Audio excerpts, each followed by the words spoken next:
Good morning to all, to a very sunny and a very beautiful Fenland Hall here in March. And I'd like to begin by welcoming those members of the public and press who've joined us today in Fenland Hall. And also to those who are spending their Monday morning watching the meeting on our live stream. The Combined Authority allows filming and photography at this public meeting, so please feel free to take pictures and tweet during the meeting. But can I ask, though, that everyone present turns their mobile phones to silent or vibrate whilst the meeting is taking place. The meeting room has been arranged to comply with public health guidance on COVID safety, and on their advice, committee members and officers will remove their face coverings at the start of the meeting and replace them at the end. This is to minimise the number of hand-to-face contacts. Could I ask members of the public their masks on? I would remind members and officers that the meeting will be recorded. So, part one, our governance items. As I said, a very warm welcome to you all. Would the Democratic Services Officer report any apologies for absence? Thank you, Chair. We've received apologies from Councillor Chris Seaton and Councillor Steve Tierney is subbing to him, and also Councillor Peter Hiller. Thank you. Does any member wish to declare any disclosable pecuniary interest or non-statutory disclosable interest? No. No declarations there. So moving on to item 1.2, which is the approval of the minutes of the Transport and Infrastructure Committee meeting on the 12th of January 2022. My apologies, I was not actually present at that, so thank you for whoever subbed for me on that occasion. We're being asked to confirm that these are an accurate record. If any member wishes to raise a question on the accuracy of the minutes only, can you indicate that now? Councillor Shy there. Yeah, there's a just a line somewhere.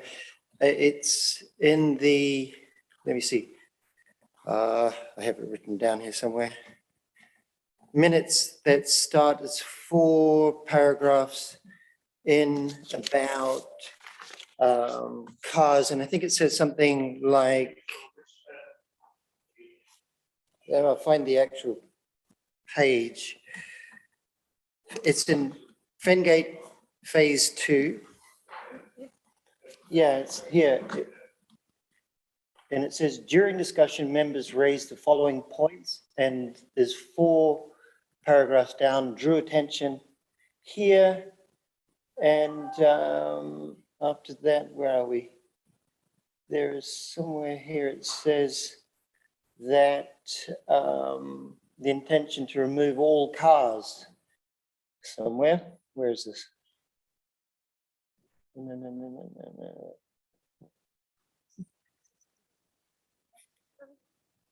Yeah, 3.5 here.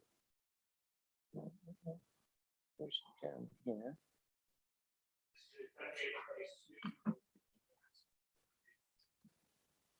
Yeah, I think it's the, wait a minute, find it. I'm sure it was in this one.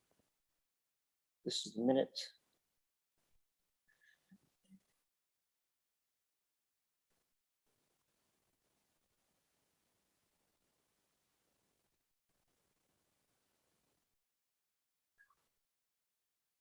But anyway, when I read it first, there's somewhere there it says, oh, yeah. Here it is. This is one. Okay, it says Fengate Phase 237, and then it is the 3rd paragraph down. It says, drew attention to the wider area outside the city, which was rural, and it would be very difficult to remove the car entirely as rural areas depended on. I don't remember that was one of the options that was discussed, to remove the car entirely, and it looks a little bit like a false alternatives fallacy, actually, because obviously improving active transport or public transport, it's not about removing the car entirely, and I don't remember that being part of the discussion.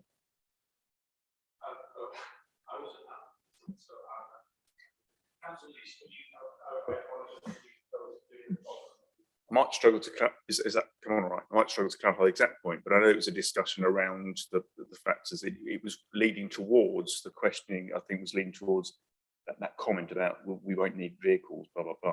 And I think it was just pointing that aspect out, that yes, the idea is to try and ensure and look at the different modes of transport, and cars will still be usable. It might be a different propulsion and usage of energy. So I think that's what it really is. I can see where you can say it actually just sort of stops without finishing the sentence, but that was the clarity. I think it was. That's how I remember the discussion. Yeah. Sorry, the request is to raise a question on the accuracy of the minutes only. But my question would be, is that statement accurate? And I would say it's not accurate to say that that is an accurate representation of the discussion. I don't think anyone said anything about an intention to remove all cars. That, you know, it just seems to be a.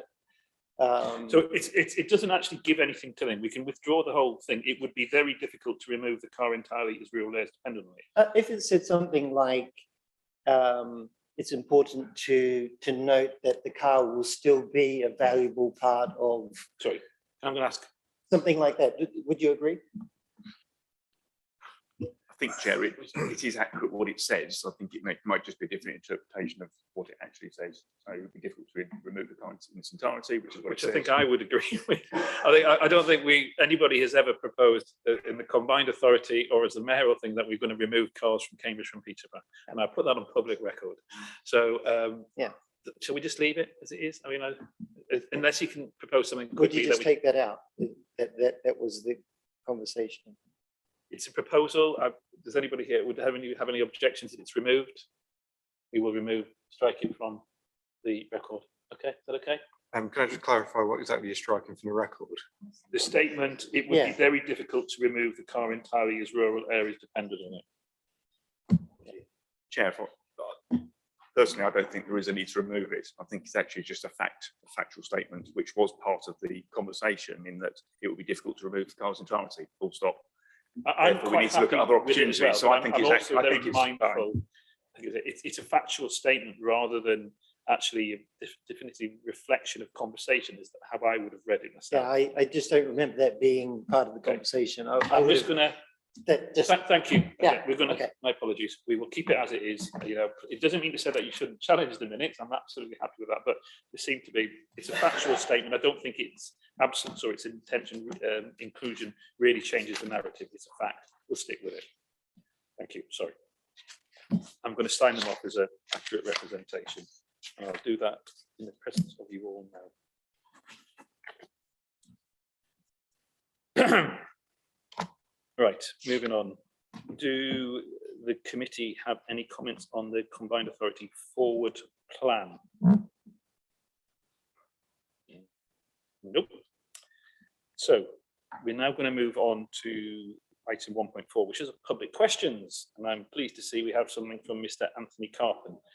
I'll ask Democratic Services to read the question on Mr. Carpin's behalf. Thank you, Chair. The question is as follows, and it relates to item 2.4. I regularly raise this issue on social media. Please can you give me more details on how combined authority officers will be working with local councils and communities to ensure docking bays are located in places that demonstrate sound urban design and have the consent of local residents, and are not simply painted areas. Paint is not an infrastructure. Consultation methods should include residents going online and dropping icons on maps indicating the type of docking station best suited to each location. Thank you. Thank you, Mr. Carpin, and the response is as follows. The Combined Authority Officer for e-scooters and e-bikes regularly meets with officers from Cambridge City Council and Cambridge County Council, and with the operator Voy to address feedback received. I too have met the operators from Voy, and that is in the conversation includes discussions about parking hubs.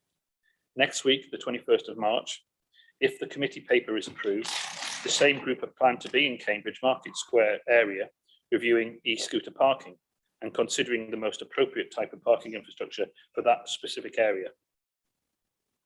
All the parking hubs will continue to be reviewed, including future identifying of key locations where parking infrastructure or painted bays would have the most effect.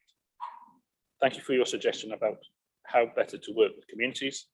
And this is something that the team, certainly I, will consider. I'm going to move on to part 2 of the meeting, which is all about delivery. Good. Could I now ask Emma White to introduce this report, which is based on the A141 Huntingdon and St Ives outline business case and St Ives local improvements. Over to you, Emma. Nice to see you. Thank you. Good morning, Mayor. Good morning, members. Can you hear me okay? Structure Committee is recommended to A, note the progress of the St Ives local improvement study, B, note the progress of the A141 and St Ives strategic outline business case, and C, recommend to the board that it A, approve the drawdown of 2.3 million for the commencement of the St Ives local improvement schemes, and 2, delegate authority to the head of transport and chief finance officer to agree to a grant funding agreement with Cambridgeshire County Council. In November, the board was presented with the A141 and St Ives SOBC and an update on the St Ives local improvement schemes. Both studies were approved for progression on to the next stage, which included collaboration with Cambridgeshire County Council to develop a way forwards. For the A141 and St Ives outline business case, we are continuing to work with the County Council to develop a proposal cost and programme to bring forward to committee and board to seek approval of the drawdown of funds and ensure the schemes are started in a timely manner.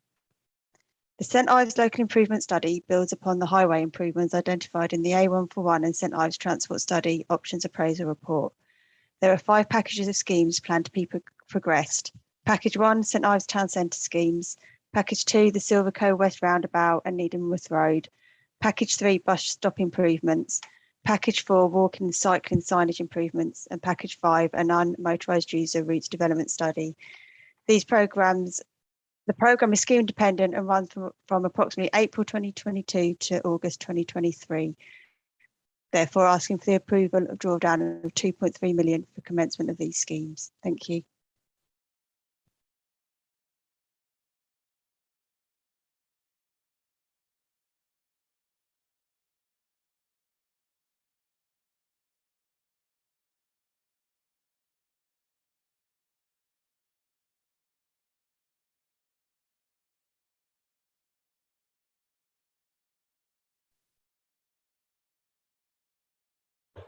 Yeah, thank you, Mayor. I've just got one question. Obviously, when we reviewed this last time, there were a number of different options for associated with the sort of broader scheme. These are local improvements, which are hugely welcome. Is there any part of this which depends on the outcome of those broader option choices, or is this completely independent and makes good sense irrespective of what happens in the broader scheme? That's my question. I like that question. Emma, do you want to come in and maybe Roland add?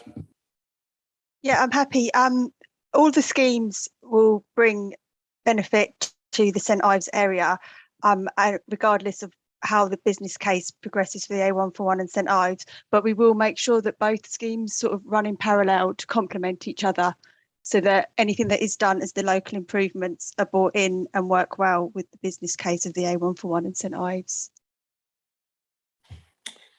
Are you happy with that response?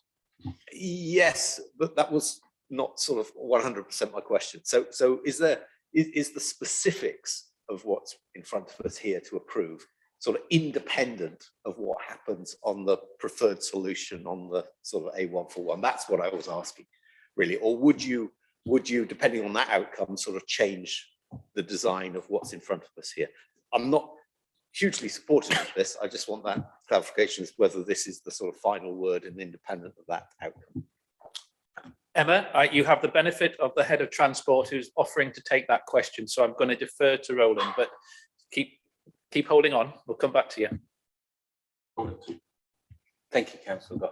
The principle of this paper is really development and evolution of the success of the March Area Transport Study Programme, which ran. You said March. Yeah, the principle of this proposal and the standards of this proposal are developed effectively from the great work that's been done on the March Area Transport Study in terms of running a business case program at the same time as delivering some physical implementation quick wins. So these quick wins are effectively independent, but they're running within the program so that they're not divorced from the activities that are then going on within the overall program. So it's following a process that has been successful in another delivery and adopting it here. That's the thumbs up suggests that you're happier with that follow-up. Absolutely, absolutely. The floor is open to, I'm going to go to Councillor Niche as representative of Untitled Chapter. Thank you, Chair. It's interesting you discussed the combination of the two, and I think it's our belief as we've gone through this is that the 1-for-1 is extremely important, and actually so is this, which is the St Ives outline business case, which is why they were brought together to try and move them on at a quicker pace as a combined unit. And we do know that I suppose we can do these other options independently, knowing that the 1-for-1 does need to go ahead as well, because actually if you do one without the other, then you could create a bigger problem. I suppose my only problem with this paper is from a consultation perspective, because I'm not aware recently, I mean, bear in mind this goes back to 2020, doesn't it? That recent consultations have taken place with HDC officers or even St Ives Town Council, which is a bit of a concern because I think it goes back. I mean, the leader, Councillor Fuller, has even brought it up in board and was apparently told that it didn't exist, the actual consultation paper. And here we are with it in front of us. So my concern is from a supporting perspective, although there's a number of those bits and pieces in there which fully support, not convinced the consultation we've done with town council or district council from this perspective, so therefore I find it difficult to support it. So strangely enough, I think there's lots that needs to be done. We know that, but I'm not. My concern is that perspective of it. We go back to 2020, and here we are 2 years later with a number of changes that have taken place.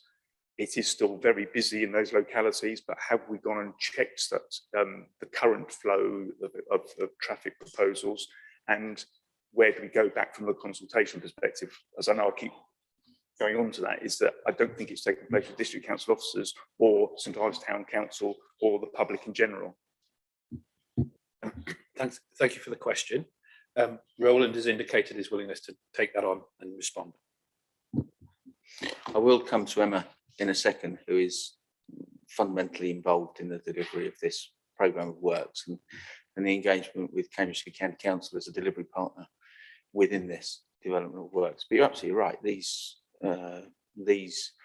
items were identified a couple of years ago. We have listened and heard the keenness for them to be brought forward and delivered at committees and boards, and we're striving to accelerate that programme now. There is no doubt that in the discussions of the delivery, there will need to be some additional consultation and additional review and additional updating, as it were, gap analysis of what was looked at then. So that will be part of this work going forwards. But the reason it's come to board for the budgetary funding is to have the financial commitment to it that then enables the development and build, rather than development and come back and then ask for more money, then build. We're really trying to encapsulate the financial commitment so that the procurement can move forwards. But there is a certain amount of review and engagement with your officers and St Ives Town Council, absolutely. And that will be noted and taken forward in the discussion. And you'll note in the paper that we have recognised your previous comments around significant implications. And also, following our meeting on Friday, we do have a meeting at 1:30 today with Cambridgeshire County Council officers to try and get the update that is promised for 5 PM on Tuesday. So, Do you want to come back? Yeah, thank you. Oh my God, that's very helpful. Thank you, and thank you for drawing the area of discussion that we had. As you say, was it last week? It was, wasn't it? Last Friday. God, we've had a weekend since then. So thank you for that. I'm pleased to hear that, because that is my major concern, is the consultation perspective. The drawdown, I fully understand, and I think it's important. Equally, there are some other bits going on behind the scenes with the county council. Again, it seems to be a bit of a theme with the lack of bit of consultation and going ahead with some of the stuff. So thank you very much for that response. You indicated a keenness to speak, Councillor Thornbury. Yes, it's very interesting to read the report and hear the presentation. I'm interested in about the package 3 and 4, which is about bus stops improvements and the walking and cycling signage improvements. It's just, I know in Cambridge, there's a lot of concerns about the facilities for pedestrians, and I think there could be lessons learned from what's being proposed here for Cambridge. So the bus stops, I hope that this will result in real improvements for people, for our aging population and people with hidden disabilities, and that there is a great organisation called Transport for All, who look at particularly the needs for that group of people who are often don't have a loud voice, and really we should be listening to them. So it's great to see this here, but if there are lessons learned for elsewhere and in Cambridge, that would be great, because I'm trying to get this raised in Cambridge as well, this opportunity. So as a point of clarity, when you talk about Cambridge, are you talking about in terms of collaborative working with Cambridge City Council, or with regard to Cambridge City alongside county council? It's with the county council. We're looking to work with the county council to make real improvements for people with mobility issues and hidden disabilities. And quite a lot of this comes down to what's the right bus stop, where are they, do they provide a shelter where necessary, but also it's great to hear about the removal of redundant infrastructure, because that we have so much littering our footpaths that needs to be taken away, and we need to listen to those residents who need to use those. And it's not just older people, it's all of us who could hurt themselves, and it's young families as well. So if you're looking at this, it'd be great if there could be a standard coming out that could be used elsewhere in the combined authority. I'll respond from a personal point of view as a mayor. I'm sure you didn't do it, but for me, what you just articulated is exactly what I've always tried to bring in terms of the mayoral role in the combined authority, the values within our organisation. I've said it before and I'll say it again, 3 C's. For me, you demonstrating a compassion for people who are often forgotten about. Yes, there's cooperation there by working with the local councils on the ground and across our organisation, the county council and the city council. And then the 3rd C, yes, we deliver for the community. So I would definitely want to take that as an action point. Can I challenge, does Emma want to speak, or does? I think that's more generic. Okay. Point. Okay, Emma, I'm going to ask Head of Transport to take that as a generic point. Thank you. Councillor Thornbury, that's absolutely right. And I mentioned in my response to Councillor Goff that the proposal to run the outline business case work for the work around the A141 at north of Huntingdonshire linked with St Ives at the same time as running implementation is something that we've learned from the March area transport study, and it's been very successful and continues to be. And it's not a process that has been done previously to that effectively, but it is from learning. It is from that learning that we're evolving, and our county council officer groups are evolving as well. And that information absolutely will transfer into our bus service improvement plan, our local transport and connectivity plan, and our frameworks to provide the framework that enables officer groups, local authorities and third parties to develop and improve across the county exactly what you've described, and exactly what the mayor's proposed. Thank you again for that timely intervention. Does anybody else want to make any further comments? Oh, I'm going back to Councillor Niche. Yeah, thank you very much, Chair. Just to come back on recommendation when we go to C, which is approved drawdown of 2.3 million commencement of the St Ives local improvement scheme. I suppose it's just that wording that opens it up that you're going to commence all those schemes without the consultation. So whether it could just be slightly amended, because I don't have a problem with the commencement of the schemes following consultation with I would make that proposal that would be following consultation with If it's acceptable to Councillor Niche, I would propose that we simply change it to approve the drawdown of 2.3 million for the consultation and commencement of the St Ives local improvement schemes. I'm happy with that, Chair. Thank you. You want to make that as a proposer? I do propose that, Chair, if I may. Thank you.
Sorry, Oliver, are you going to arrive on time like all the buses in Cambridgeshire?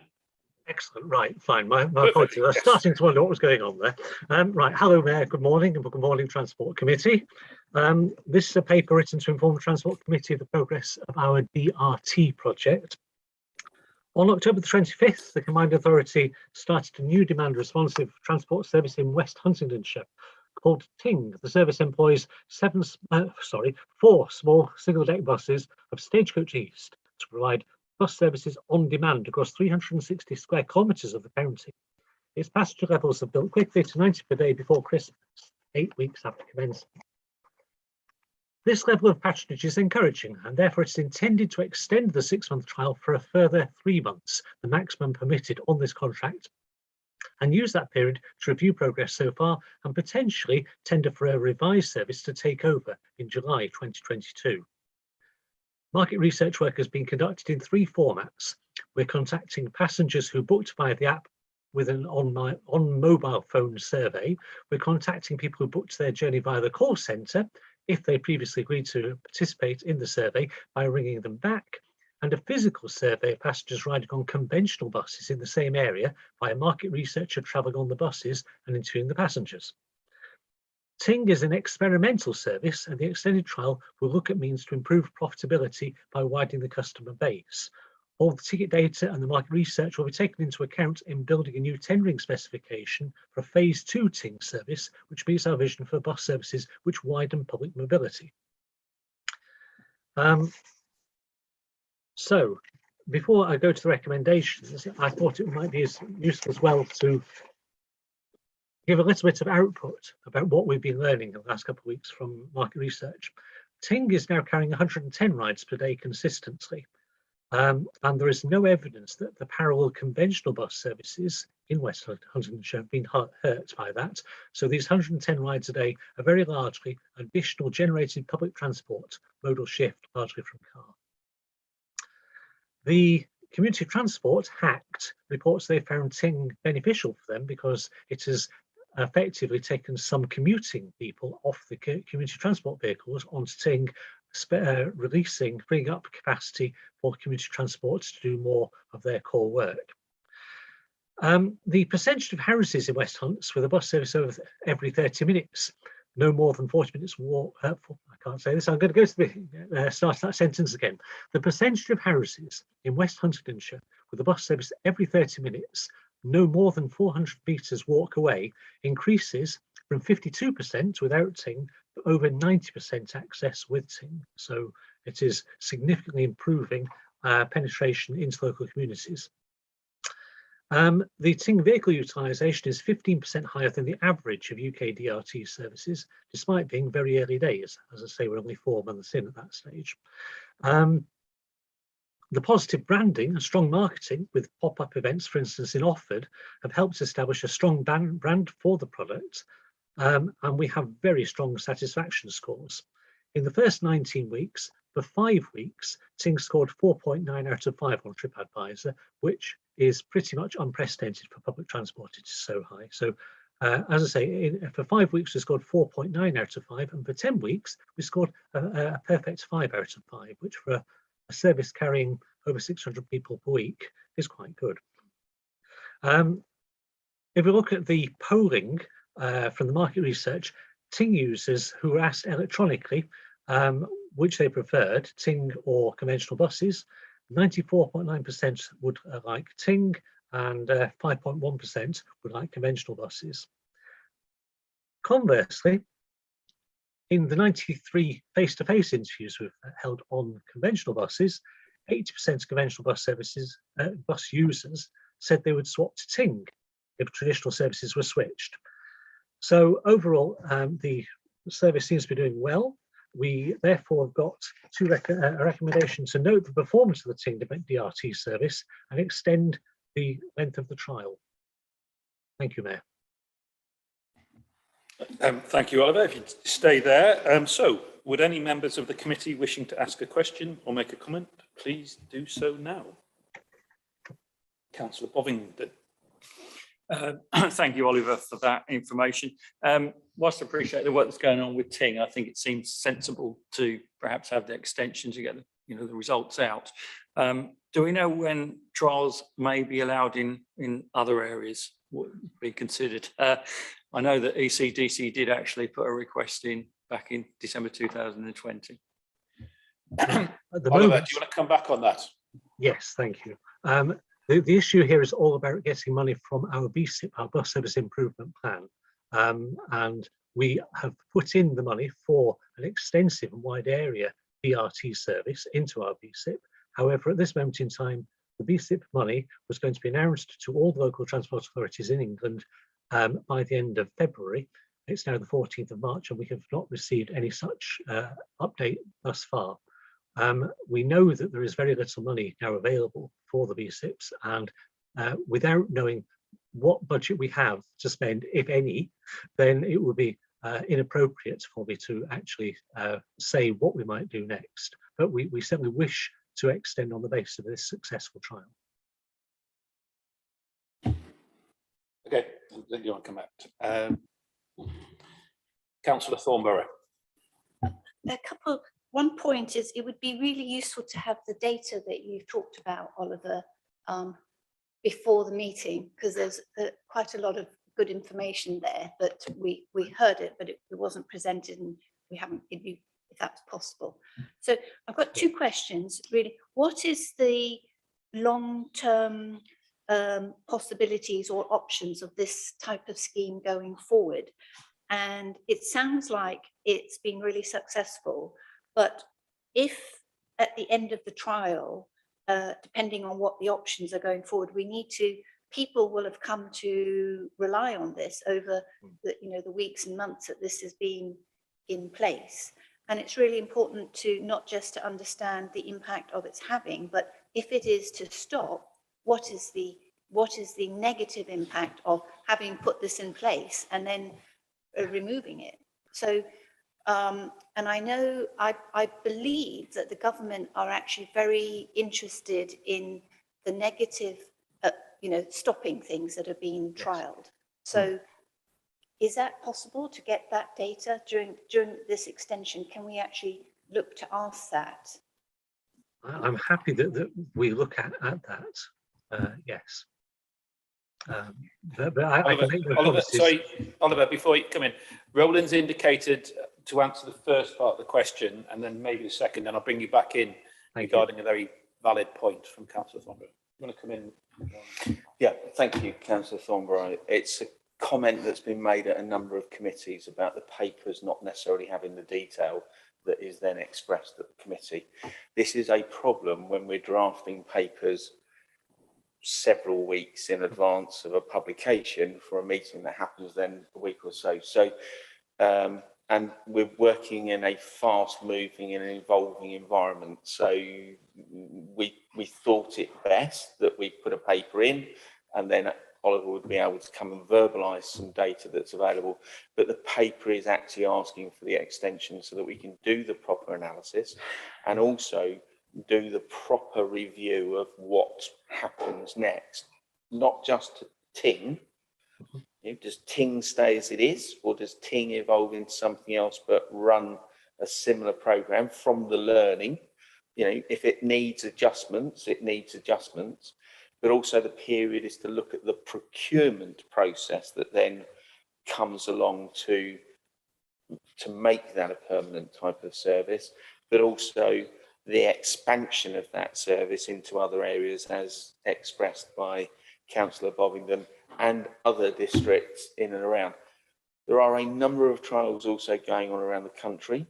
We're the only ones doing a rural type of service. A lot of the others are in a more city or urban environment, and there's been successes in Coventry, and they've just extended theirs, for instance, and expanded it. So there is lots of other data that we will look to bring into our thinking, and in our bus service improvement plan there are 8 areas identified for this type of service to be rolled out within. Some will be commercially viable or more commercially viable than others, but the plan would be that we smooth that spend across multiple. But I'm sure Oliver will be able to provide data in a more formal format. It's just timing of papers and committees. And if I come back on the question about the papers, I think actually I need to put my hand up here, is that they, both Oliver and Roland, brought a paper simply asking for an extension. It was the demands of an over-demanding mayor saying, well, if you're bringing it to this thing, please make sure you bring the good news, which I believe is documented and is seen on a daily basis the vast majority of time, despite challenges along the way. And I would want to go on public record that I absolutely recognise we are trailblazing. Demand response transport does seem to be having an answer to some very difficult questions about social transport and what all the inequality of isolation that comes in terms of rural isolation. And we are a rural county. We need to kind of look at how this, it's already in the BSIP, but the people of particularly St. Neots, Sawtrey, West Huntingdonshire, who have embraced this as an idea and have shared it amongst them friends, young, old, across the board. This has been fantastic news. And it was to defend my officers, it was my demand at the very last minute, whatever information you've got, put it on the table. Let's be proud about what we're doing here, because I think we are trailblazing, and I'm delighted that thing is. But I would hope that we can put the information around as a matter of course anyway. And I would rather hope that we also will be doing it from the point of view of our combined authority comms team. We will also be spreading the good news about this. That's my opinion. Councillor Schuyler. Yeah, thank you, Mayor. It looks like a fantastic scheme so far. My question is almost kind of opposite to what Councillor Thornborough. It's the transferability rather than the continuity. So what we're trying to do is get more people to think about taking up bus, and all of these schemes that get people who otherwise haven't been on buses, then they may think about being on a bus in the future. And so is there any way to get at the data that tells us about more likely to use conventional buses after being on these ones? This is with some of the GCP plans in mind, having free buses for people just to get them into the system. The second question, sorry, I have is there any applicability for transport to school? This is one of our county large budget problem, especially in rural areas, is having kind of on-demand services to get children into schools. And I couldn't actually see any of that. Okay, so there are actually two quite wide-ranging questions there. I'm going to call you Oscar there, sorry. Oliver, can you take the first question and then I'll ask the head of transport to come back on the second issue highlighted, because it is something that's been discussed before. So Oliver, can you answer the first question? Yes, certainly this is part of how we're thinking the bus network might run strategically in the future, with using demand responsive transport as the local connector to the nearest market town, and then people having enhanced services to the big cities, to Peterborough, to Cambridge, and indeed to Addenbrooke, as the three big generators of traffic on the network. So yes, there is a wish to do that, to get people onto the vehicles and then to provide them with a seamless flow onwards to their destination. One of the things which I apologise, I'm going to give another piece of information which wasn't on the report but has come out in the last couple of working days, which is that we tried add-on tickets which would get people for £1 from Camborne into Cambridge, having come on the Ting as far as Camborne, or from St Neots to Bedford, or from Huntingdon to St Ives, or from Sawtry to Peterborough.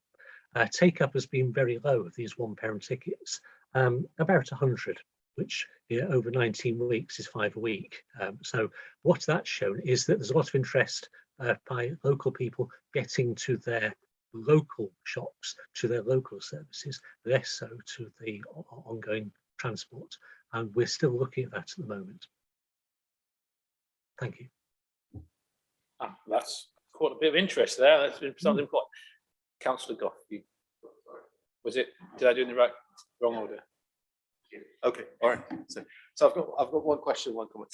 So it wasn't clear in the papers what actually the additional cost of extension for 3 months is. What is that? Well, additional cost, Oliver, do you want to? Additional cost will be, I would estimate, just under £120,000. For 3 months. Mm-hmm. Right.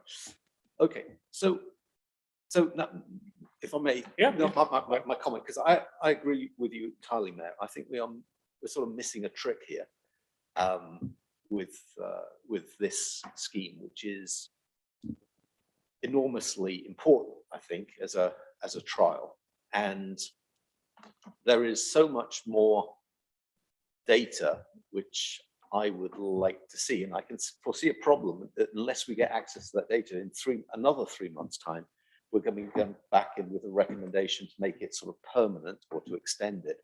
And I think the committee needs to sort of be brought along in the journey a bit in terms of understanding what the information is. So I've got a couple of questions. I don't know whether we get this data or not, whether, for example, the 100 users we're getting regularly, are they the same 100 people or are they different 100 people? That's important. You know, how far are they going?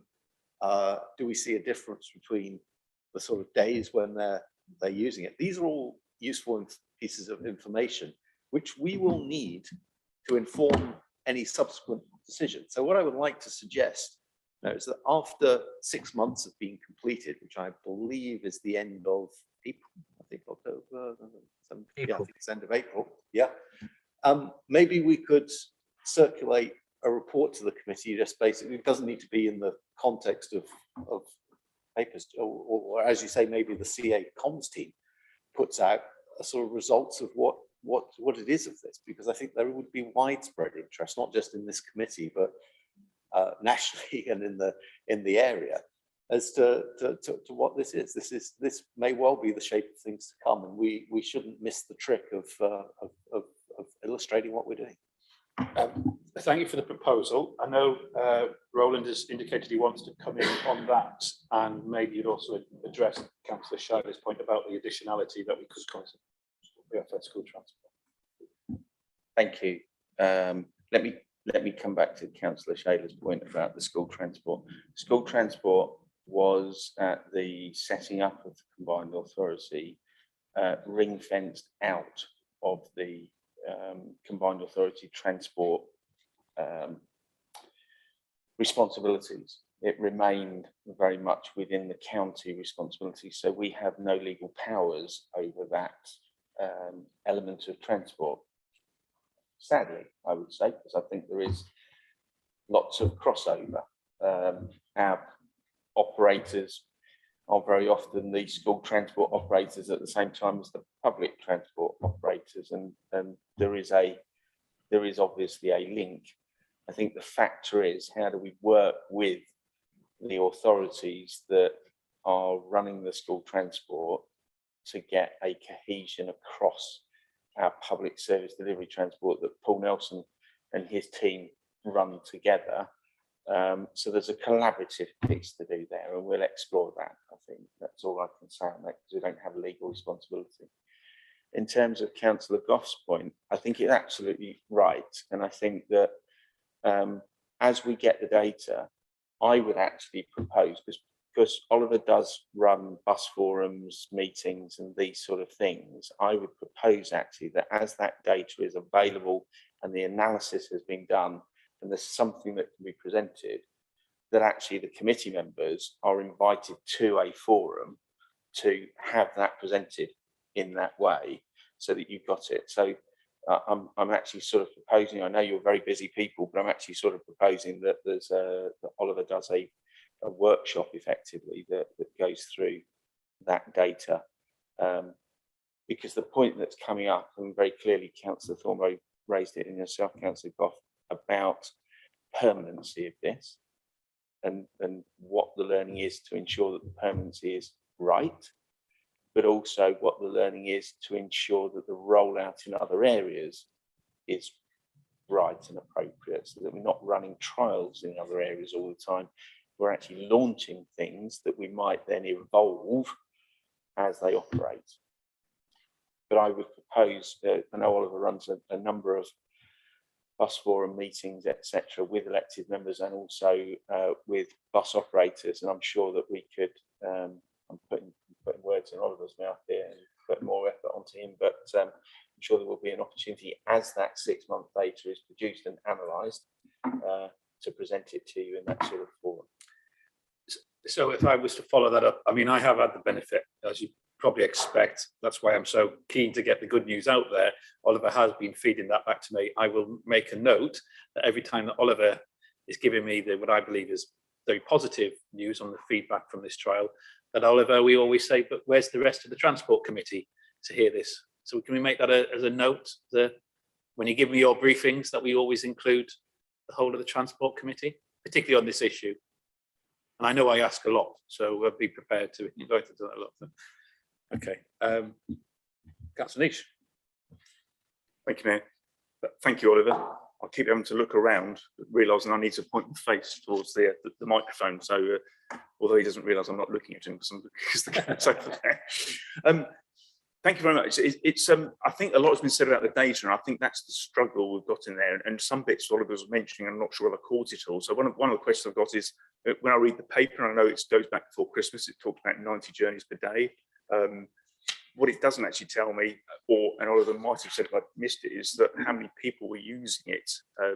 Because one of the things I look at is that the individuals that reported back of using it are really pleased with it. And why wouldn't you be, if you can ring up and get a bus for £1 as opposed to ringing for a taxi and spending 15 quid? Yeah. But how much is it actually costing us? So if a bus is actually moving out to go and pick someone up, it might even be cheaper to actually call a taxi for the authority. And I suppose that moves on to the next phase of, how much is it costing us to actually do that for those individuals? Because it's almost like, from what I can see, it's almost like an unviable option, but for rural areas, which I know is why we'd be doing the trial, to find out could it be viable. But at the moment, from what I can see, it seems very unviable and, a great thought, but actually, is it working? What's another 120k going to give us that we haven't already got on the information on that? And I think it all comes back to the data. We don't know what that is going to do. And we do another 3 months, are we going to be in the same position, or is actually we going to be in a better position? Because if it's unviable, then actually we're just throwing good money after bad. And we need to look at a long-term solution, as we've mentioned here before, is this really going to be a long-term solution? Because at the moment, from what I can see, I can't see it being a viable long-term solution, because of the sheer costs of it are actually seem to be greater than running the bus service in the rest of the whole county. And we're only looking at a small area in Huntingdonshire at the moment. So I agree, the individuals responding back, brilliant, good. And why wouldn't it be? But I'm not sure whether it's a real viable solution for the long term. I'm going to let Roland come in, and then I'll if you don't mind, indulge me, I might make a mayoral comment. Thank you, Councillor Nish. Perhaps you're right, the data is vital for the viability, the strategic importance to it as well, because it may be that in some areas they're subsidised. In some areas they're subsidised by more successful, more commercial areas rather than by subsidy through the transport levy, which is how we're subsidising our bus routes at the moment that are subsidised. I'm sure that the trial data will show a curve of uptake. So the overall cost of the trial may be more than the return initially, but it's the flow of the growth that will determine the viability going forwards, potentially. The investment that's being asked for here, or the extension that's being asked for here, is one, to maintain the consistency of the service for people whilst we analyse that data, and two, to ensure that we have a procurement process that is viable to retain this or take it on into other areas or change it, adapt it, or whatever. So you're absolutely right, viability is important. On the numbers that Oliver has given me that it's producing now, my estimate that it will be breaking even and making a small profit in a 6-month period. Not in this trial, because there was obviously the launch and then build up and this, that, and the other, but the current user gives me confidence of viability in an area where we were testing an area that was very rural with limited other forms of transport. So if we can get proof of viability, which is important, it not only demonstrates what we need to do in Ting or that area, but what we need to do elsewhere. Can I just come back on that? Because I think, in essence, you hit on perhaps one of the most important questions. And I'm very much aware that there are people who, although very supportive on various social media groups around West Huntingdonshire, have asked the very question. Let's be clear, from the combined authority, we're as worried about value for money as anybody who's here on the Transport Committee. But this is the reason why the board, 9 members of the combined authority board, are now aligning across the Sustainable Growth Ambition Statement. And for those, when I ask you as a Transport Committee, as your chair, I would ask you to remind yourself when you're making decisions going forward, not just for this one, but for everyone. Because when you start considering not just the cost about how to run this service, you actually look at the cost for society by the benefits you get from increased education opportunities, because you've got better connectivity. You've got increased access to healthcare facilities. You know, the fact that you've talked about, which you've highlighted, Oliver, the fact that most people are using this to get to their local market town. What does that say for market traders of those, you know, businesses in the middle of it, Ramsey, in this case, St. Neots and Saltry there. But, you know, if we can improve local spend because people go into their local markets rather than sitting on the internet and spending money with Amazon, we won't be just, you know, it'll be one hell of a report if I had to put in all the benefits. Again, but I absolutely understand we have to look at value for money. But let's make sure when we do our report, Oliver, we also include, and I ask you as the board, sorry, as the committee, to remember we have a Sustainable Growth Ambition Statement. Yes, we're trying to double GVA. Yes, we need to get value for money and make sure it works in a positive way. And all the money that we get from central government is spent in the correct way. But let's look at the bigger picture here and how we haven't even mentioned the environment. The fact is that there are journeys that have been taken by one bus rather than lots of other cars running people on the bank or on the taxi service of mum and dad. Let's just think about that as well when we consider it. Sorry, Councillor. I'm very glad you raised all those points, Chair. because that's I was saying, don't forget the environmental and health targets for reducing pollution and carbon that is going to be coming out of this. But another real concern I have now is the rising fuel costs, which is leading into the cost of living, and the cry we're getting from our residents now for looking for assistance now to do with it, mainly heating versus food, but it's critical as for the fuel costs for traveling, which so many people depend on. You know, they have to drive for their businesses like builders and trades, or they have to get to their work. And it's going to get much, much worse next winter. And providing a really good public transport system is one way that we can help our residents in what we're facing for rising cost of living. So I'm really sad that this trial will only go on to July. I wish it could go on for another year, because the information that we're going to get over this very, very difficult period that we're heading for would be important. But I think this is a really good trial. I'm really glad it's being extended, and I'm very pleased you raised all those other points. But this is really major, and trying to reduce the cost of public transport going forward is something I would like us to take really seriously. Yeah, thanks. Thank you, Mayor. And I think it really is important to bring all those other factors in. But again, we've got to be, it's got to be, yeah, costs could be extremely prohibitive in this, isn't it?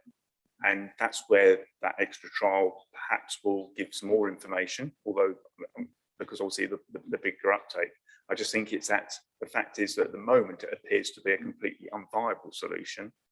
And therefore we could be going down, you know, the wrong rabbit hole with this solution. We do need to take much wider aspects of it all, completely understand that. But again, if we're sending one bus out to Saltree to pick up one person, then that's not necessarily the best environmental aspects. I'll just throw that one into the mix, and I'm sure that isn't the case. But you know what I mean? We do need to look at the whole wider aspect, because rural is really difficult, and yeah, that's just the point I like to. You know, absolutely. Yeah, Councillor Goff. Yeah, so I agree with you, Mayor, about all of the ancillary benefits associated with this scheme that are really important to do. But I'm also very sympathetic to Councillor Niche, that we haven't really been given the opportunity to understand what those are with the sort of data which is being presented to us. And I think, you know, this is what I was trying to suggest. We need to close this gap quite quickly, because otherwise, if we wait until, you know, the end, we're going to have all these questions now. So what's the situation right now? Either we've got the data, which we can circulate it, in which case we can have a look at it and understand how many miles are doing, how many miles are being covered, how many individual users there are. So we can start to build our understanding so that when real decision comes back, we're well prepared. Or if we haven't got the data, that's a bigger problem. We need to find how to get that data. Otherwise, the trial is not doing what it's intended to do. So I would just like to say that, you know, in this report, the data is scant really to back up some of the broader kind of objectives, which you know, and I'm please don't misinterpret. I'm really absolutely for this, and I'm for the extension of it. But we do need to make sure as a committee we're getting maximum value out of this trial, and I can't quite see it on the basis of the data which we've got in front of us at the moment. Okay, I think everybody's probably said, and there's nobody indicating any further desire to speak. Just to, as this item draw to a close, we are recommended to note, as we have done, the performance of the Ting demand response transport, and thank you for your input and comments on noting. But there is an expectation to take a vote by a simple majority to approve the extension of the DRT trial by a further 3 months. But I think we do need to be mindful, Oliver, you know, some very strong comments there, but, and I noted as well about the need for more information, more holistic views, and but ultimately we need to go to the vote. So could I ask the committee Are we willing to approve the extension of the DRT trial by a further 3 months, noting obviously what has been commented? Those in favour? Unanimous. Thank you, and that was a very helpful conversation. Oliver, thank you for bringing in. Appreciate that. More work to do. Thank you. Okay. Right, so 2.3 is the March area transport study, and this will be presented by Emma White via Zoom. Just before we begin this item, I would like to make the committee aware of a minor procedural amendment to recommendation B, which is to remove the text in brackets, which is, so if you look at it, it's the subject. Okay, B1, which is repurpose the 586 2.05 of CPCA Future High Street Fund monies to undertake the initial phase of the March Air Transport Study Broad Street construction, and just remove the subject to independent evaluation and sign off to the full business case. I will now let you obviously explain that as well, but Trent, do you want to come in? Yes, so there's a typographical error here in terms of the subject to the independent valuation sign off the full business case for that item B1. It is relevant to item B2, and it will be explained within the report by Emma on the difference between the two figures, but it's essentially to enable the paper is I'm stealing Emma's thunder a little bit, but the paper is generally about ensuring that the March area transport element of the Broad Street infrastructure changes aligns in programme with the Future High Street Fund element of the Broad Street, and the Future High Street Fund element has a time limit, so there's a need to accelerate the March area transport element of it. So that money is needed for some advanced works like C4s for utilities, etc. Whereas the second amount of money, the 3.7 million, is for the actual construction work, which will be undertaken post business case, subject to an independent value for money assessment of that money. But the commitment of the money needs to be made to enable the procurement of a contractor with a condition that it's subject to that business case pass on independent value for money. It's again, as I was saying about, if we have, like with the St Ives money, it's the commitment of the money that then enables the work to be done and the procurement to be made to, but it's released through gateway processes. And I'll hand over to Okay, Emma, do you want to come in, please? Hi all. The recommendations include A, note the progress of the March Area Transport Study, also called MAT, and the March Future High Street Fund, and recommend to the board the repurpose of £586,205 of the CPCA Future High Street Fund monies to undertake initial phases of the MAT's Broad Street construction. 2, approve the drawdown of 3.7 million for the construction of MAT's Broad Street scheme in full, though this is subject to the independent evaluation and sign off of the full business case. And C, delegate authority to the Head of Transport and Chief Finance Officer to enter into grant funding agreements with Cambridgeshire County Council in relation to the MAT study. The MAT's outline business case was presented at board in November 2021, along with gaining approval for the next stage that includes full business case and detailed design. Separately, Burnham District Council has been successful in obtaining funding under the Future High Street Fund for the schemes in March. Key parts of the Future High Street Fund proposal for Broad Street have been aligned with the preliminary design proposals from the MATs. Both schemes are intrinsically linked and need to be built together. Part of the condition of the Future High Street Fund is that the funding is spent by March 2024. The MAT's full business case is programmed to be completed by December 2022. Before this, there is a need to accelerate work in advance of the full business case to benefit the programme and meet the 2024 deadline of the Future High Street Fund. The construction cost has been updated since the OBC and now equates to 4.2 million. This is required to construct the MAT's Broad Street project with the £586,205 of this funding necessary in advance of the full business case. Of the CPCA Future High Street Fund allocation, it is planned to repurpose this money from the 2023-2024 financial year. Then, once the full business case is approved and the full funds are released, the money will be repurposed back. The revised costs have been rerun and they produce a BCR of 2.6, which still offers a high value for money. Information on the LTM 120 considerations and carbon assessments have also been documented, and these are in the attached background documents. Therefore, the recommendations are to repurpose the £586,205 of the CPCA Future High Street Fund money for the Broad Street construction and approve the full drawdown of the 3.7 million for the construction of the Mats Broad Street scheme once the business case is complete. Thank you.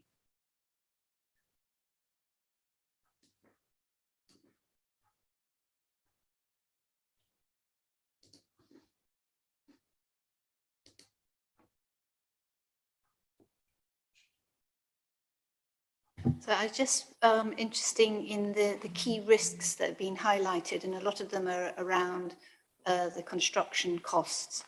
And I know that the construction industry are facing huge pressures at the moment through delivery of materials and getting the right trades in place. And there are some real struggles, and I believe that the situation with the war in Ukraine and ongoing COVID in China could make construction even more difficult in the next 6 to 12 months.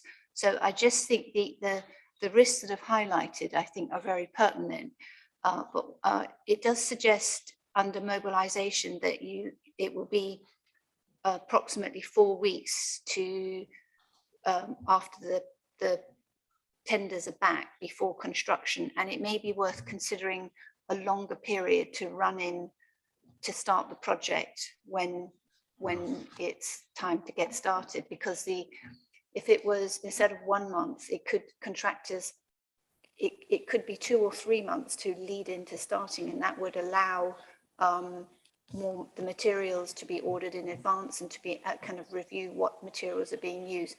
But I would urge local materials, local trades to be part of the tender process to ensure that we've got as much as possible here and not relying on imports. You're certainly going into the minutiae there, but that's obviously what the committee is for. Does anyone want to take that as a comment? Because I think there's some good points made there. Thank you, Councillor Thornborough, and you're absolutely right. The construction industry has been under significant challenges and pressures, particularly in terms of materials cost and availability. You're absolutely right. However, I know that the project team have been considering these challenges whilst they've been building up this work, and they will continue to do so with Emma. It's been identified as a risk, as you point out. In terms of the lead-in times, we're all monitoring our supply chain currently and where supply is likely to be or not likely to be, where people have already effectively taken license in advance and brought stock in advance, and that happens through the quarry network, etc., through the steel network, etc. It is very difficult at the moment with what's going on in Ukraine and the impacts of energy costs and the movement of products that would have come from that locality. But in terms of our construction industry and this type of project, a lot of the supply would be UK-based existing supply. That's not to say some of it may come from across, but we're not building steel bridges. We're not building lots of tunnel culverts and this, that, and the other. We're actually redesigning surface. So the expectation would be that the risk is lessened than if we were doing another Kingsdyke project, let's say.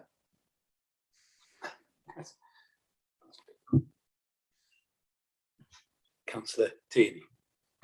Yes, thank you, Mayor.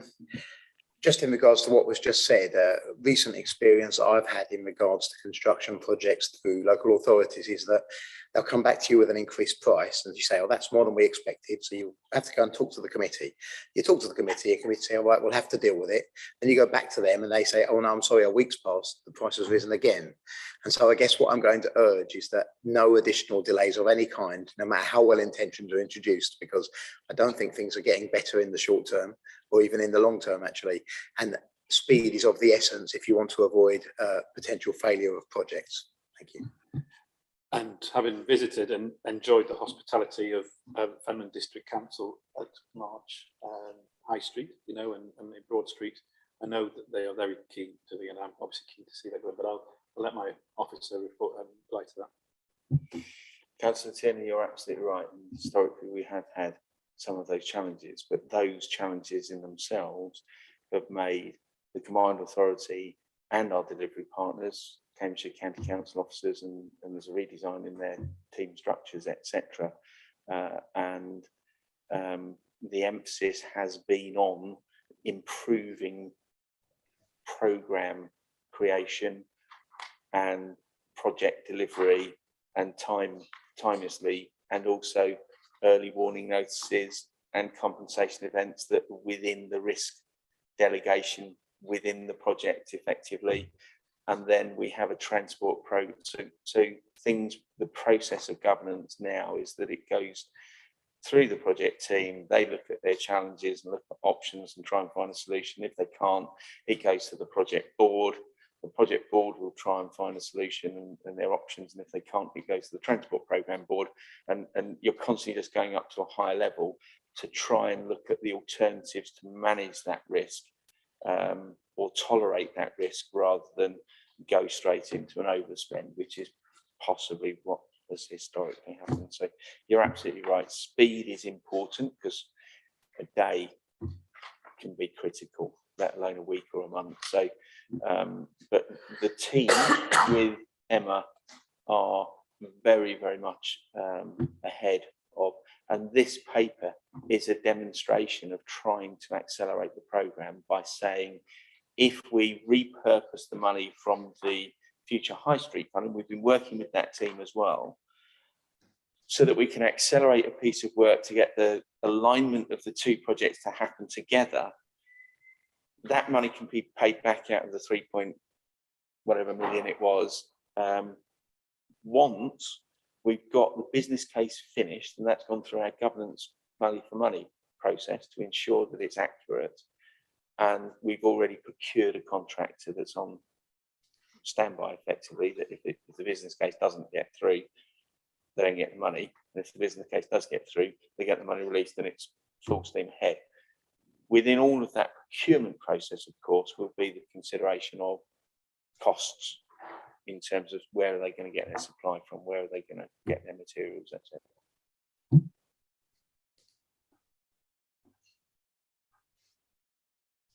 I have a question around the structure of the recommendation, which I understand that speed is important, the process is important too as well. And this parenthetical about subject to independent evaluation and sign off on the full business case, I've never seen that before. I thought the committee and the board were basically the vehicle by which business cases were approved, and I just wonder whether that is procedurally right, or whether the intent is that when before it gets to the board, there will be a full business case presented, which then the board will be signing off on. So I'd just like some clarification as to how that actually works. Roland is going to come back on that.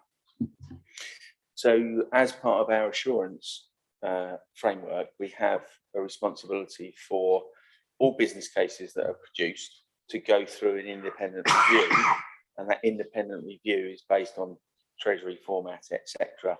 And that independent review team will go through, have the project team done what they should have done? Are they a red, amber, green effectively within that?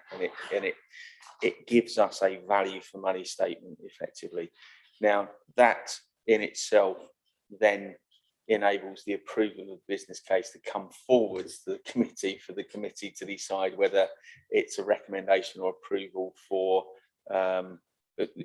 progression on, and up to the board, who the board have the final say effectively.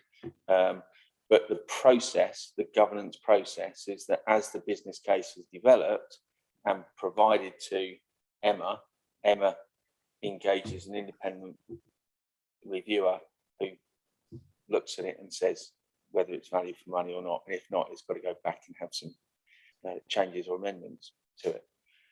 And that's part of our assurance framework governance process. And it's part of the responsibility of the Chief Finance Officer to ensure that the work that we're doing and the money that we're spending is spent with value for money. So I'm still not clear. So are we being asked to approve this drawdown now without actually subsequently being a review of the business case or the board seeing the business case? Or that's what I'm not understanding. Is I understand that you need a business case. Is it going to come back to this committee and the board before finally the drawdown happens, or are we by this recommendation saying we're going to leave it to the officers to approve, essentially, or the independent party to approve the business case? That's what, and that's an issue of process and what the authority of this committee is and the authority of the board to assign money without or with business cases. You want to come back? Okay. Romans again. So in principle, there's two elements. The 586,000. I'm afraid you're going to have to be here. I've sent him an email and told him. So, Okay. all right. Okay. Do you want to go on? So there's the two elements of the 586,000, which is effectively a loan from the Future High Street Fund to enable some acceleration work. The 3 million plus that is subject to the business case is an early commitment to enable a procurement process to take place to engage contractors that would actually then do the work. But the project at the moment is still in the full business case stage, and the business case work hasn't been completed.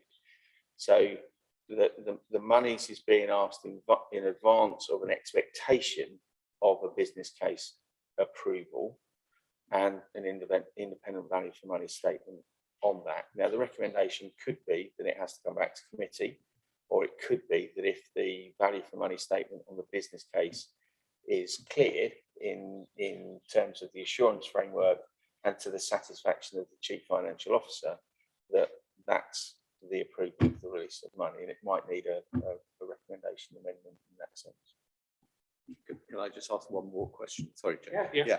So my question is basically, is it within the powers of this committee to approve the allocation of money? It's a sort of maybe it's a Dem Services question or a legal question, whether it's within our authority to actually approve the drawdown of money without a business case. Is that something you want to come in on to clarify? Well, Democratic Service. Rena from legal is on All right. as well, so she may want to come in. But Rena, can I put your notice that we might need you to come in here, please? It's a question from Council. Just to clarify, these are recommendations to the Combined Authority Board.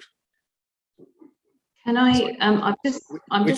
Which was my question as to whether then between now and the Combined Authority Board, will there be a full business case? That was one of my questions. But if there isn't going to be a full business case, the question then still applies to the board: is can they actually approve the allocation of money without the business case being? I'm going to go to Rena just as a point of, as you're here, and it's always good to listen to the right people. I'm just asking. My question is going to be: is that how would this be approval in principle, Roland? At the moment, are you looking for approval in principle? Yep, Roland's going to come in. Yes. So the committee is being asked to recommend to the board. The board will be being asked to approve the commitment of the funds within the MTFB for release, subject to a current stage full business case completion an independent value for money statement on that business case to the satisfaction of the Chief Financial Officer. Okay, I think that should be, so that's what will be happening. We'll be asking the committee for approval at this stage. And as you said, it will have to go to board for final approval. As it is with our business cases, they will have to go to the business board in any case, the combined authority board. But I can, yeah. Thank you. Thank you, Rena. Councillor Goff, are we clear? Happy with that? Yeah, I think what I heard was that actually that only the board can approve the business case. Is that correct? That we can't sort of delegate the approval of the business case to another party. That was the origin of my question. So yeah, okay. So the board approves the finances based on the business case value for money statement, effectively, yes. Now the board may wish to review the business case, it may not, but it's the board is being asked to approve the monies effectively based on the governance process being fulfilled. I just think that's a bit irregular, in the sense that, and this is my point of clarification, is that I would have expected a business case to be accompanying an actual approval, not saying we're going to approve the drawdown of the money and someone else is going to do the business case and sign off the business case. But Sorry, can I just step in? It is a question. Okay, Emma, you. Right, yeah, Emma, can I do you just wanna come in? explain? Yeah, so what I'm asking for is the drawdown of the 3.7, but we're only allowed the money once the full business case is done and approved. Ideally, we'd like not to come to board with the business case and re-ask for the money. The reason we have done it is to try and meet the deadlines for this future high street fund so that we can get out and construct straight away after the full business case is complete, rather than finishing the business case and coming back to board, which is why we've done it now, so we can meet the deadlines and accelerate all the work. So here's the critical question then, is does the board need to approve the business case, or can somebody else approve the business case? Yeah. And that's I think a issue of the delegated authority to the board and the powers. Yep. So Roland wants to make a recommendation and a response. I actually take your point, and there needs to be clarification for it. And obviously, we're not able to give you clarification on that point here, but I think it's very fair that the commentary is noted and then reported into the board of that question of business case approval, and how that governance will work in terms of the committee and the board being satisfied with the business case for the money then to be released. Okay, Councillor Niche. I actually understand the point here is actually, because if we're recommending the approval, the board will look at it and saying, well, we've gone through it and we're approving that they approve, and they might just take it, oh, that's fine then because we've approved. There's a lot of approves going in there. But I think that's the point you're getting at, is that we're suggesting something when we haven't read that we approve the drawdown, but we haven't read the whole aspect. So therefore, if we'd read the whole aspect, we might say, well, actually, we're not comfortable with it. But I think if we just clarify that, I think going forward, yeah. Although it might take a bit of time to get there, I'm now there, and I think Roland has clarified that. Yeah, I'd take the point absolutely, and the reason the money is being asked is to be able to accelerate the programme so that we can procure the contractor, but there's a clause within that procurement that says if business case is not approved or doesn't demonstrate value for money, then the project has to come back for a discussion of, is it something the committee and the board would want to invest in or not, despite the business case? Does it have strategic importance, or is there more work or change that needs to be done to that business case to get it to a standard that is value for money? What changes need to be taken? Right. So the point then is, subject to that value for money statement on that business case, it may have to come back to committee, but it may have to come back to board. Okay. So I think that's the question. It is a technical question of whether the board actually needs to approve the business case. That's the question.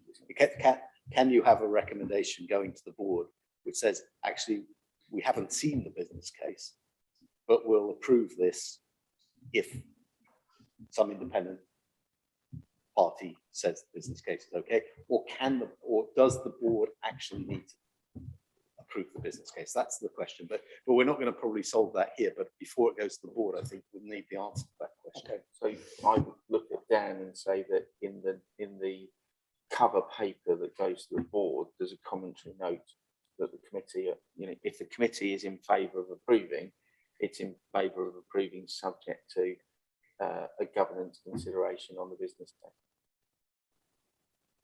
I'm happy with that because I think it sums up what the point you highlighted. And I think the point being is that we don't want to pass and go against procedure for all the good reasons of moving things along quickly, but we don't forget the governance of actually everything has to be with respect to the committee full consideration. I think some of it's about how the paper's written, but I really want to move on now. Yeah. Just this seems like a technical thing. It may happen in other committees. It's something that needs to be clarified. Yeah, that's basically. I will particularly draw into attention. We have a governance review happening across the board for the whole of the organisation. I know there is a desire for the board to not have to have as much stuff coming to it, but obviously, if we are making approvals at committee level, we want to make sure that when they do come to the board, they have had the right level of rigour and assessment, which is a very valid point from Councillor Goff. I am happy to move on. I'm not suggesting there should be any amendments here, but it's what's been made as when it comes to the board, that a narrative and explanation and how that comes across, we will get some clarification as well from our kind of legal team. But I would like to move now to the vote. I'm going to move to the vote.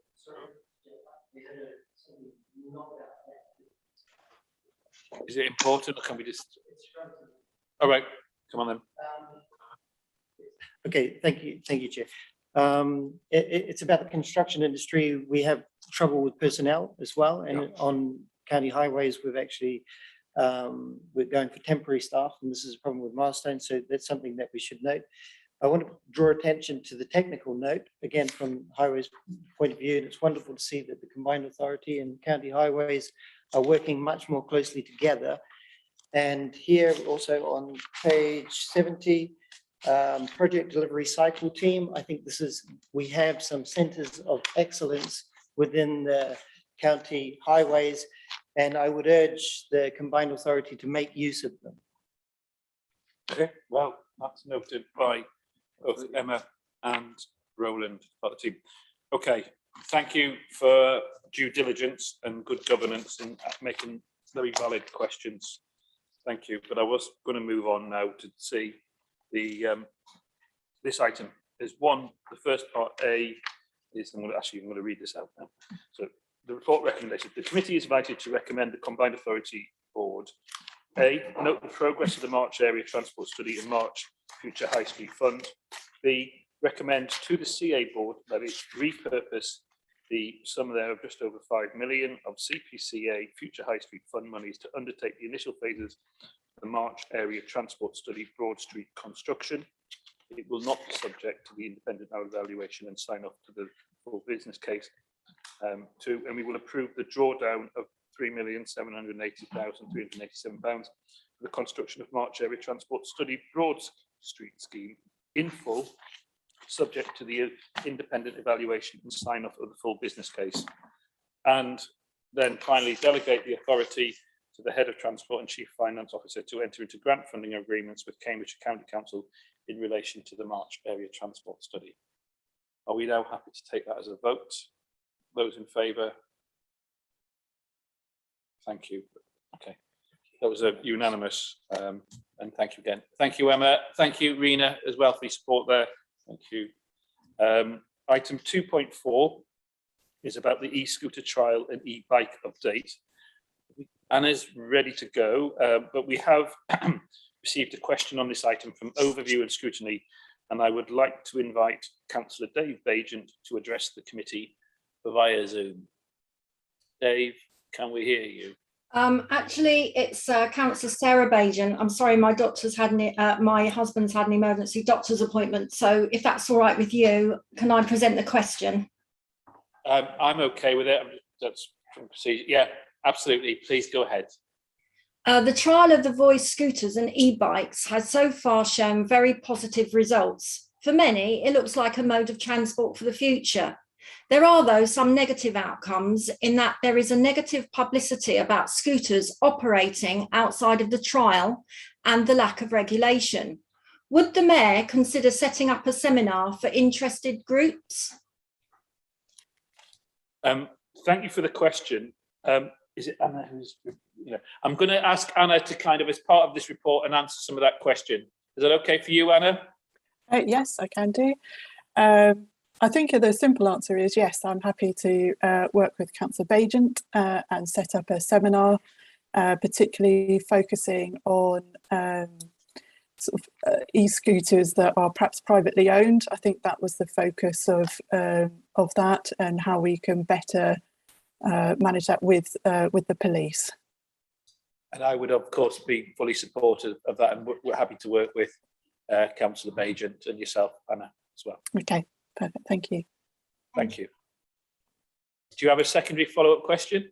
I do not. Thank you very much. Thank you, and give our regards to Dave as well. Thank you. Anna, do you want to continue? Yes, okay. Thank you very much, and good morning. The purpose of this paper is to seek recommendation to the Combined Authority Board to approve an extension to the e-scooter trial in Cambridge, and to seek approval to undertake market engagement and procurement for expanding e-bikes to our market towns. E-scooter trials nationally have been expected to end at the end of this month and transition perhaps into pilot schemes. The DFT, however, has asked that the current trial areas participate in a trial extension to the 30th of November of this year. Extending the current trials rather than transitioning to pilots will allow DFT to continue to fill data gaps and assess and utilise new data sources.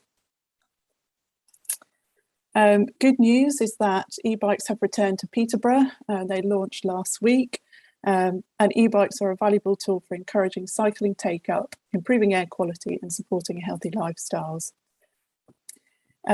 In its meeting of the 8th of September 2021, the Transport and Infrastructure Committee agreed with the principle of expanding e-bikes offered to other market towns. This was later ratified at the September Combined Authority Board.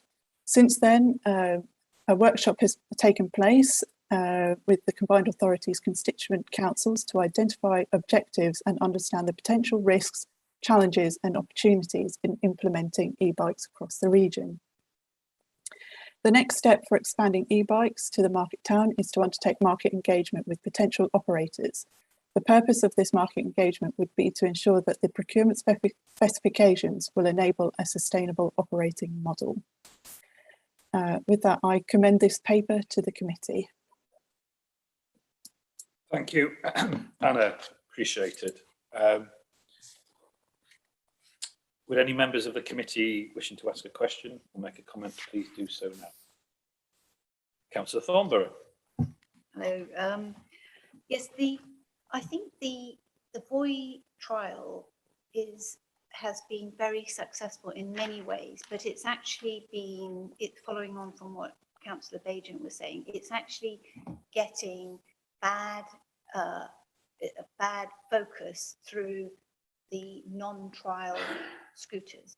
And I think it would be good if VOI could actually be more proactive in their communications about how they deal with very bad behaviour. Because there's a lot of promotions about how people benefit from it, but I know that they will turn off routes. So in one pedestrianised area in Cambridge where you're not supposed to cycle between 10 AM and 4 PM, you can't use your VOI scooter through there, and which is great because they are actually ensuring people ride them in accordance with the bylaws and regulations. And I think highlighting that would be good, because it focuses on the non-buoy being used in a way that's not appropriate and is really dangerous and affects people walking particularly. And it's quite scary that the speed that some go. So that highlight the controls. The other point is the parking and infrastructure options.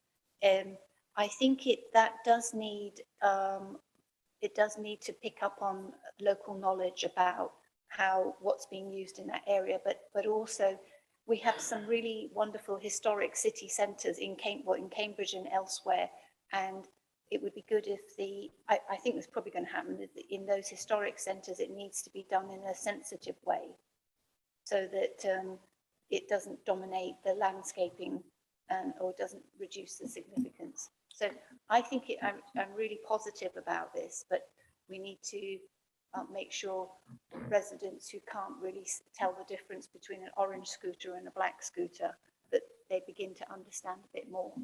Thank you. In regard to the latter point, that's obviously what was addressed from the public question by Mr. Anthony Carpin, and obviously we highlighted a willingness to obviously engage, particularly around with Boy, and that has been an ongoing process. Anna, I know, was regularly involved in before Anna, previous officers. I mean, I'm happy to kind of take that as an action in my dealings with Boy, about, because I think they have responsibility for their users. I wasn't quite sure of your question, if you were saying they can make positives about what they do, but they're not answerable to the illegal actions of others who are driving scooters which they purchased elsewhere. So I think there's a limit to what they can do. But I don't know, Anna, do you want to make a comment there about any of your conversations with Voy and feedback from Councillor Thornborough? Thank you. It is useful feedback. Just going to the first part, and to sort of try and shout a bit more loudly about kind of the actions that Void do take in order to sort of regulate their users' behaviour. They do quite a lot, from encouraging users to undertake more learning on their app by incentivising it, by giving credit for further rides. They also, if they do, receive reports of behaviour, then there are actions that they take. For example, if it's a first strike, then it's a 5-day ban for that user. We did recently do, also in February, we did a councillor briefing for councillors in the City Council and Cambridgeshire County Council, which I think did quite a lot to try and explain the kind of actions we take in order to try and regulate sort of the Voy users. And I think that did quite a bit to sort of expand the understanding. We do talk to DFT about the use of privately owned scooters and trying to see how they're looking to manage that as well, and see what we can do to support it. I know that there's DFT is still sort of working with the Home Office and with that one as well.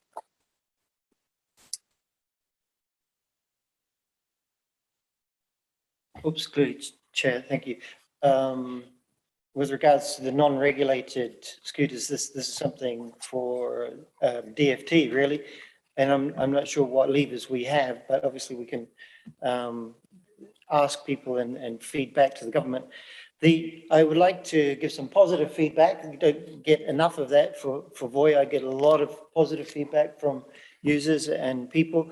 And like any trial, of course, it's an experiment. That, this is going to be a learning experience, and this is what it was supposed to be. There'll be mistakes, and we'll go forward. But one of the great things about it is the possibility for data, given that you track, you know the people, you have so many ways of, like a lot of our experiments, it's difficult to get at the data. With this one, we've got a lot of data. And I want to ask Anna, if I could, if she's aware of the global data. There's a great team in Seattle that is coordinating with cities all over the world, actually.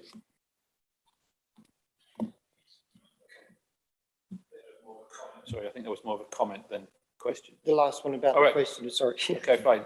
Anna, do you want to come in? I wasn't aware, but I will happily work with the councillor to sort of understand better the global picture for scooters. I mean, Voi operate in a number of countries, so it's interesting to hear some of their data. But yes, happy to expand my knowledge further. Yeah, thank you for that offer, Anna. Oh, Councillor Niche. Sorry, who was first? Councillor Bovingdon. Councillor Niche. Thank you.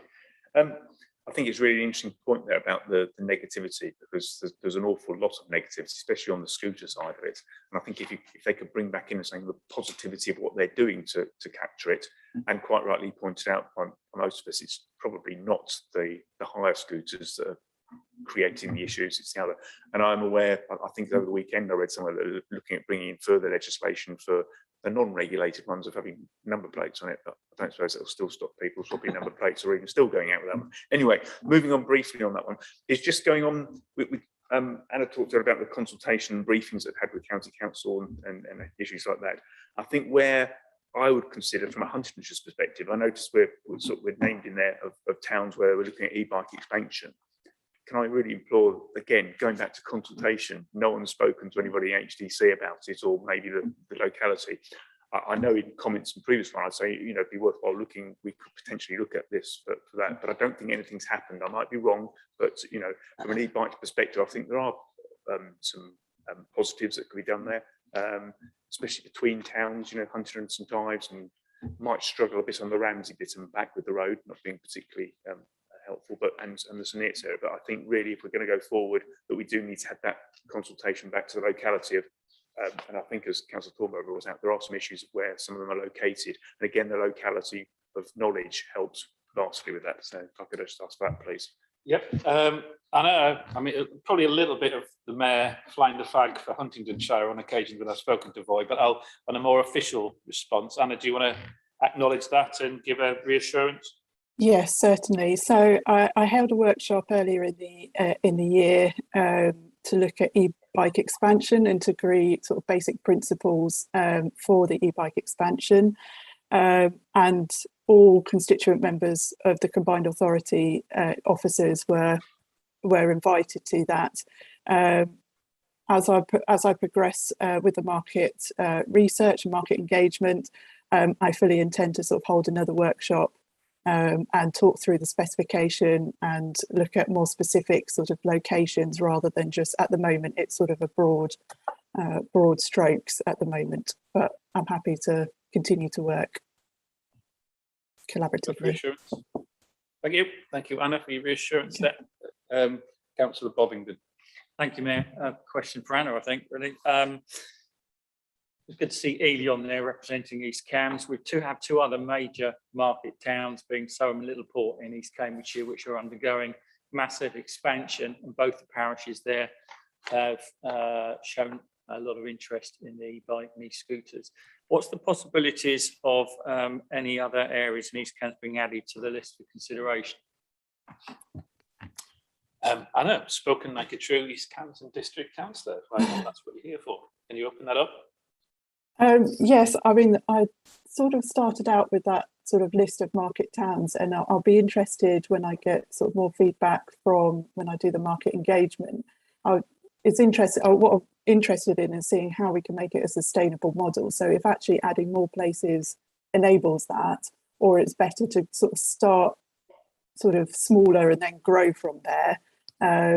That's the other option. So I'm sort of using the market engagement to help sort of develop the strategy. So I'm not ruling out other market towns. It was just, this is the first sort of starter, and let's see how we can make it sustainable as an operation. Sure. Yep. Roland wants to come in, so I'll invite you to speak as the head of transport. There have been additional requests as well, and I can tell you that the route sort of Sutton, Witham, Whichford, as a route that has cycle provision already, has been requested. There's a lot of interest in not just central Ely but wider, I think what Anna's proposing at this point is a wider market town rollout that then could have expansion possibilities on it. It's really, really encouraging that we've got pull from all the districts really where e-bikes is concerned.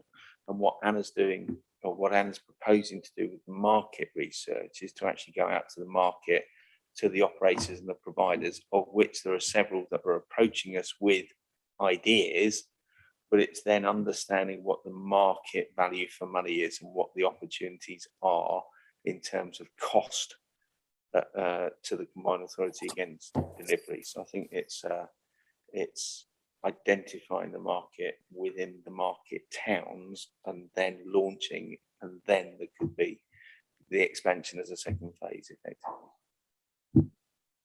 I'm presuming that this will tie in with the bus walking transport policies that are going, which at the moment, obviously there's quite a lot of still negotiation to go on with that, but it would seem to make a lot of sense to tie in those requests for the expansion of the e-bikes to those areas that are actually getting the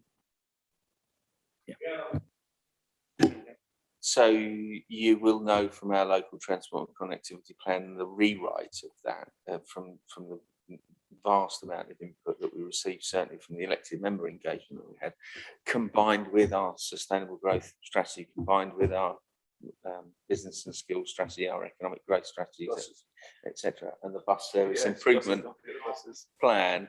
You know, sustainable transport is very much at the top of the priority, and it's that walking, cycling, micro mobility, e-bikes, scooters, etc., that link to DRT, that link to timetabled core routes, that link to railway stations, etc. And sometimes it will be first mile. It could be in the centre of March here around Broad Street that you have e-bikes that then go to the station and are parked up at the station, and people get on the train and go that way.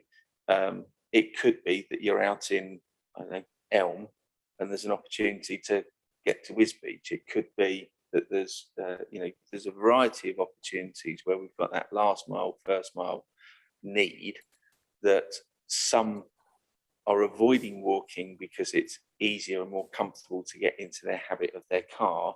But actually, if there's an option that says they wouldn't normally cycle 2, 3, 4 miles, but with e-assistance, that 2, 3, 4 mile only really feels like a mile.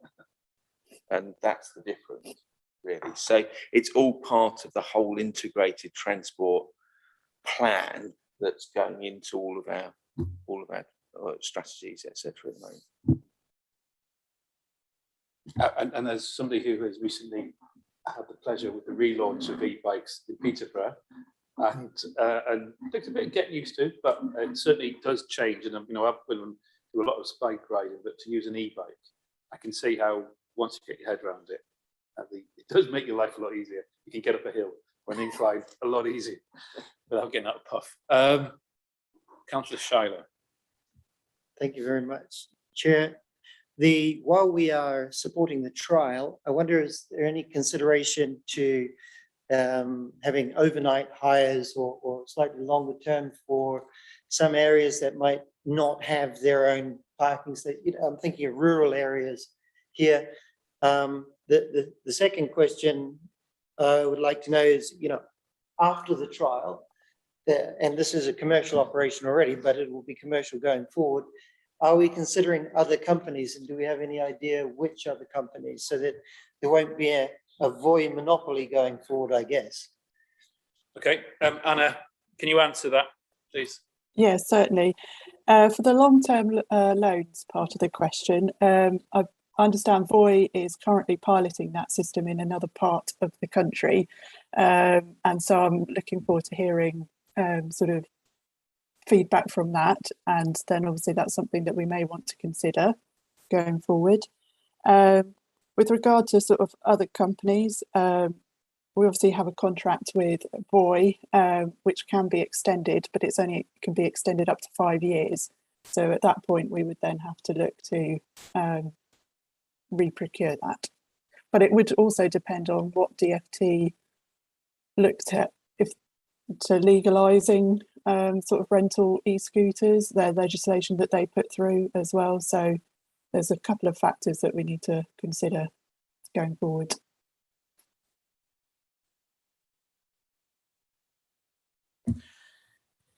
No more questions. So just to go through things again, the report recommendations are the committee is invited to recommend to the combined authority an approval of the extension of the e-scooter trial to the 30th of November 2022, approve market engagement and a procurement process to enable the expansion of the e-bike service region-wide, noting, of course, comments made about the ongoing engagement and chat with local district, county, city councils, and then delegate authority to the head of transport in consultation with the chief finance officer and chief legal officer to enter a contract with the successful tenderer. Going to the vote. Those who approve, those in favour? Yes, unanimously carried. Thank you all. Thank you, Anna. Thank you. All right, so it's going to be Lynn Farrow who now comes in with the budget and performance report. Could I now ask Lynn to introduce this report? Thank you. Lynn. Still. Hello, Lynn. Can you hear us? I can see you on mute and your camera's not coming up. Oh. Hello, Lynn. Welcome to the meeting. Thank you for your patience. Good morning. I'm just looking for a copy of the report because I thought that Nathan Bunting was presenting it, but obviously it's me.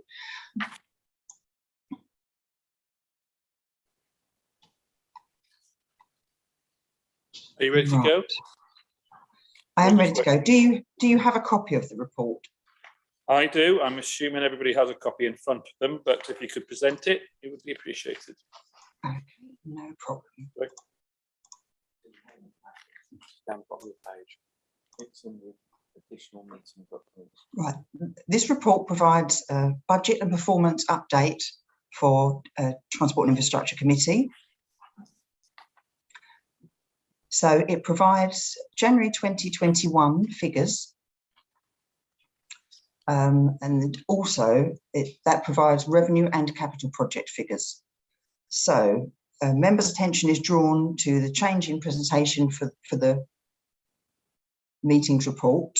So we're showing the direction of forecast variances that have been changed to align with the reports that have been produced for other committees and the CA board. So if you have a positive variance, that represents an overspend, and a negative variance would represent an underspend.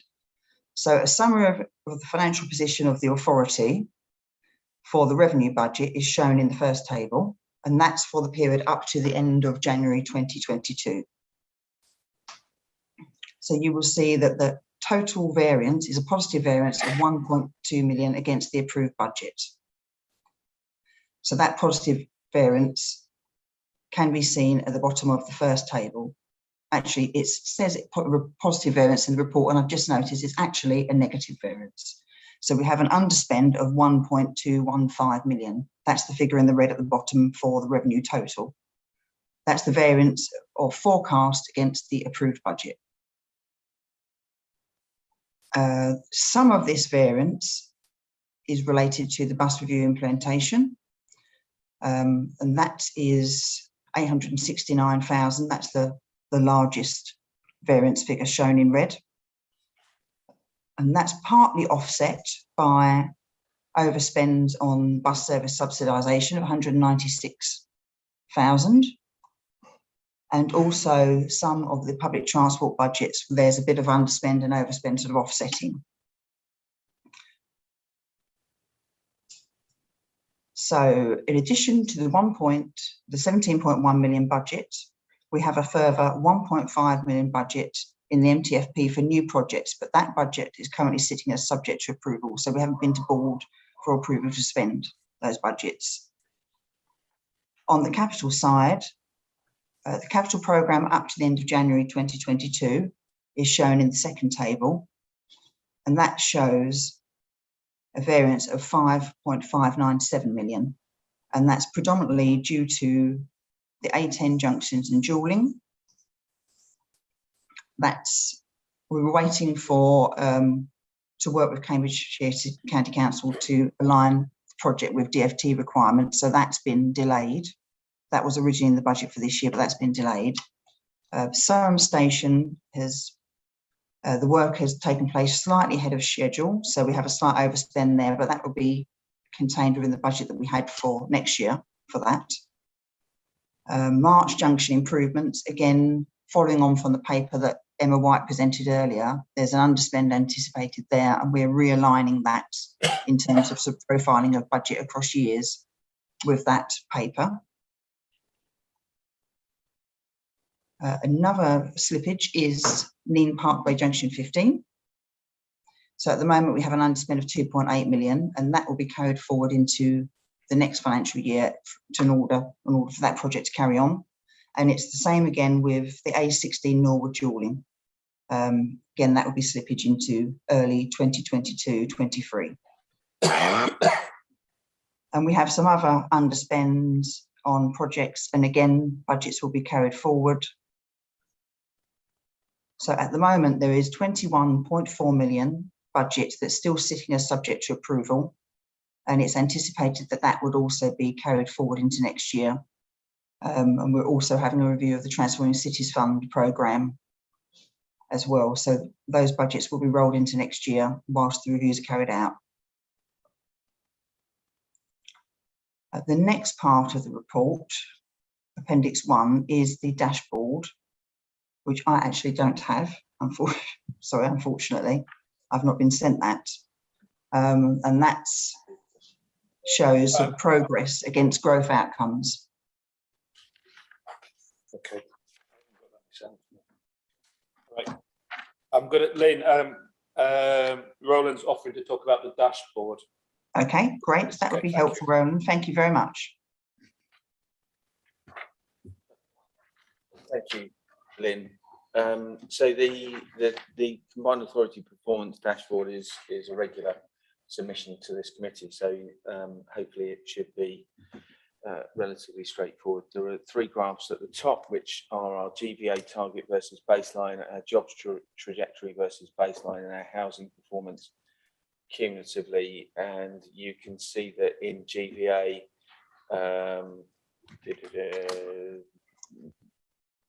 we're slightly down at this moment in time on the target growth. I think that the pandemic is a factor within this. We're slightly above the green line on jobs trajectory, which is good. Our housing performance is within the well above the baseline and just below the target.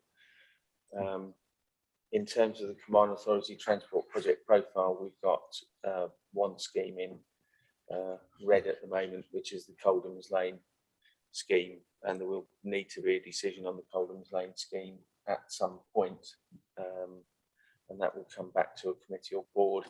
And we've got the A10 in our key projects. We've got the A10 in amber at the moment, but that will be turning to green based on the discussions that are going on at the moment between the Combined Authority and the county delivery team to get that actually procured and progressing. And there are a number of meetings this week in relation to that. If we go down to the transport metric reporting, you see that we've got an entries and exits across all train stations report that is by district, and that's a fairly steady state in relation to that graph when you look at the trajectory, with the exception of Cambridge, which has continued to grow. Motor vehicle traffic miles, you'll see that we've had a decrease of 20% in the motor vehicle traffic miles, but that is pandemic data, and that will almost definitely, I think you'll see a spike growth on that. Total greenhouse gas emissions for road transport, you can see the significant factor there is HGVs in the graph, and we've got an alternative vehicle fuel strategy being developed as a child document to the local transport and connectivity plan, and that would cover all vehicles to include HGV options to be trialled or considered. If we go down to total serious and fatal KSI road collisions by district, you can actually see that there's a steady state in Cambridge, but the others have all decreased slightly. So there's a 9% reduction in serious and fatal road collisions from 2017 to 2018. Unfortunately, the road traffic collisions KSI data is always a number of years behind, and it's what's accessible, I'm afraid, and what's published. Within 30 minutes of travel of major employment centres, which is one of our key commitments, 95% of residents, or more than 95% of residents are currently within 30 minutes of a major employment centre. You'll see, of course, that the Fenland, Huntingdonshire, South Cambridgeshire are a considerably lower percentage than Peterborough and Cambridge, but that would be quite simply because Peterborough and Cambridge is a city, and so residents in the city are generally within 30 minutes. But car, of course, you see a more balanced view, and that's where our strategies around sustainable transport become important, because that's the graph that we're going to be looking at, how we can impact. And within the LTCP, there is a 15% reduction in vehicle miles strategy being developed and being consulted on with officers and members, leaders and CEOs going forwards as part of the LTCP development. Passenger journeys on local bus services, Cambridgeshire and Peterborough, you can see that there's been a decrease in bus usage of 3% there. Our bus service improvement plan was developed and devised. Some said it wasn't ambitious enough because we went for 156 million, and yet there were some areas that were going for considerably larger sums of money. We calculated 156 million with a wide variety of opportunities within it. It was for a set period of time. The bus service improvement plan felt that 156 million was what we were capable of delivering within our current capacity that would have the biggest impact. And we'd still optimistically hope for a good settlement on that because of the sensible nature of the submission. And I'll commend that to the board. These are all the new metrics we're using, obviously, again, goes back to that sustainable growth ambition statement that we're trying to bring to some degree more holistic view. So thank you for taking those on board. Thank you. Is there any more questions? Councillor, you've said it so much. Councillor Bovingdon, do you want to come in? Then I'll come to you. Okay. Thank you, Mayor. Just a couple of questions on a couple of items on there in terms of timing. There's a revenue project which has got allowance in 2021-22, which is the A142 Chatteris to Snailwell, and also the Snailwell Loop, which is actually mentioned in the devolution deal. Just wondering about the timings on when we expect to see some action on those. I'll let the transport answer. Both those schemes were, as you know, approved subject to approval budget back in January 21. So there has been a significant delay in progressing them, and I think there is a need to look at the feasibility in terms of timing. They need to come back to this committee with a proposal of programme. Snailwell Loop, I think, also not only needs Cambridgeshire County Council the engagement on that in terms of delivery, but also link with Suffolk, or certainly West Suffolk, because of the nature of where it is linked with the Newmarket link as well. In terms of the A142 Chatteris Snailwell, I know that Cambridgeshire County Council actually put that in as one of the bids, or looking at the A142 as a route as one of the bids, and it was not progressed in the bidding process because we'd already got money in it. So we need to have some engagement with Cambridgeshire County Council in terms of delivery, and then report back to Councillor Bovingdon. Councillor Thornborough, I didn't attend the last meeting, but I think since my last committee meeting here to now, this Soham station has opened, and I think all I've heard is good things. I've heard that there are young people who are living in Soham who are using it to come into Cambridge to go out in the evenings, because the service, I think, is only once every 2 hours, but it's reliable to go back, and they plan around it. So the connections to Cambridge are improving through this new station, and that's great. I would, on the capital list, there is funding for Wisbech Station and Wisbech Rail, Wisbech Access Strategy, and also the regeneration of Fenlon railway stations. And I would strongly want to support the Wisbech Station and connections between Wisbech and Cambridge. And I think that means it needs to be, the trains need to be similar quality and standard to the trains that we've got. So it's heavy, rather than light rail, it needs to be heavy gauge rail. There are already really good connections between Wisbech and Cambridge. There's a lot of educational links, cultural links. And I think if there was the train station in Wisbech with the route running through to Cambridge, it would help the economy of Cambridge. It would help, of Wisbech, but it would also enable historical links between these two important places, and that could help tourism. So it may not actually be for part of this report, but I would just like to put on record that I think the serious consideration of Wisbech train station and the links to Cambridge would be really good going forward.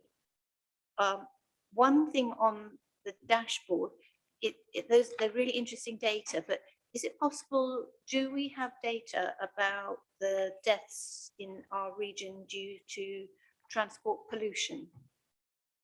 Is there health data about that that we could be looking at? And as we go forward with electrifying buses, better public transport, better trains, whether we can have those health data. Yeah, so on the latter point, off the top of my head, it's not something that's in our things, but it is increasing work between the combined authority working with CCG and in the future the ICS, who are the areas where deaths according to pollution, and that's not, it's not deaths according to pollution can happen here in this area as much as they have and are documented happening in city centres. So we do need to kind of highlight them.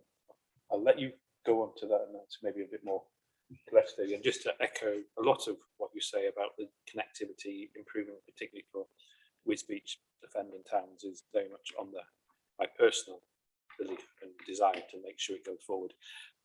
For the record, obviously there's been significant change at the combined authority over the last year, and one of the things that we are working on, I've often talked about the compassion, cooperation, community, but I acknowledge my own CEO's desires of their CEO of capability, capacity, and also culture. And by pulling all those together, we can hopefully, we need to have the right people in staff in terms of officer, and also enough of them to kind of drive these very important projects forward. I've been impressed with working with all my officers with what they managed to achieve over quite a difficult and challenging change in priorities. And I think we're coming out of the kind of some bigger challenges, and now we just need to go drive forward. I'll let you. In terms of the data around air quality impacts on life, mortality, etc. I know that when we did the zebra application, zebra submission, we did have some data around that. So I'll work with the data team to see whether there is any data around and how it could be captured and collated.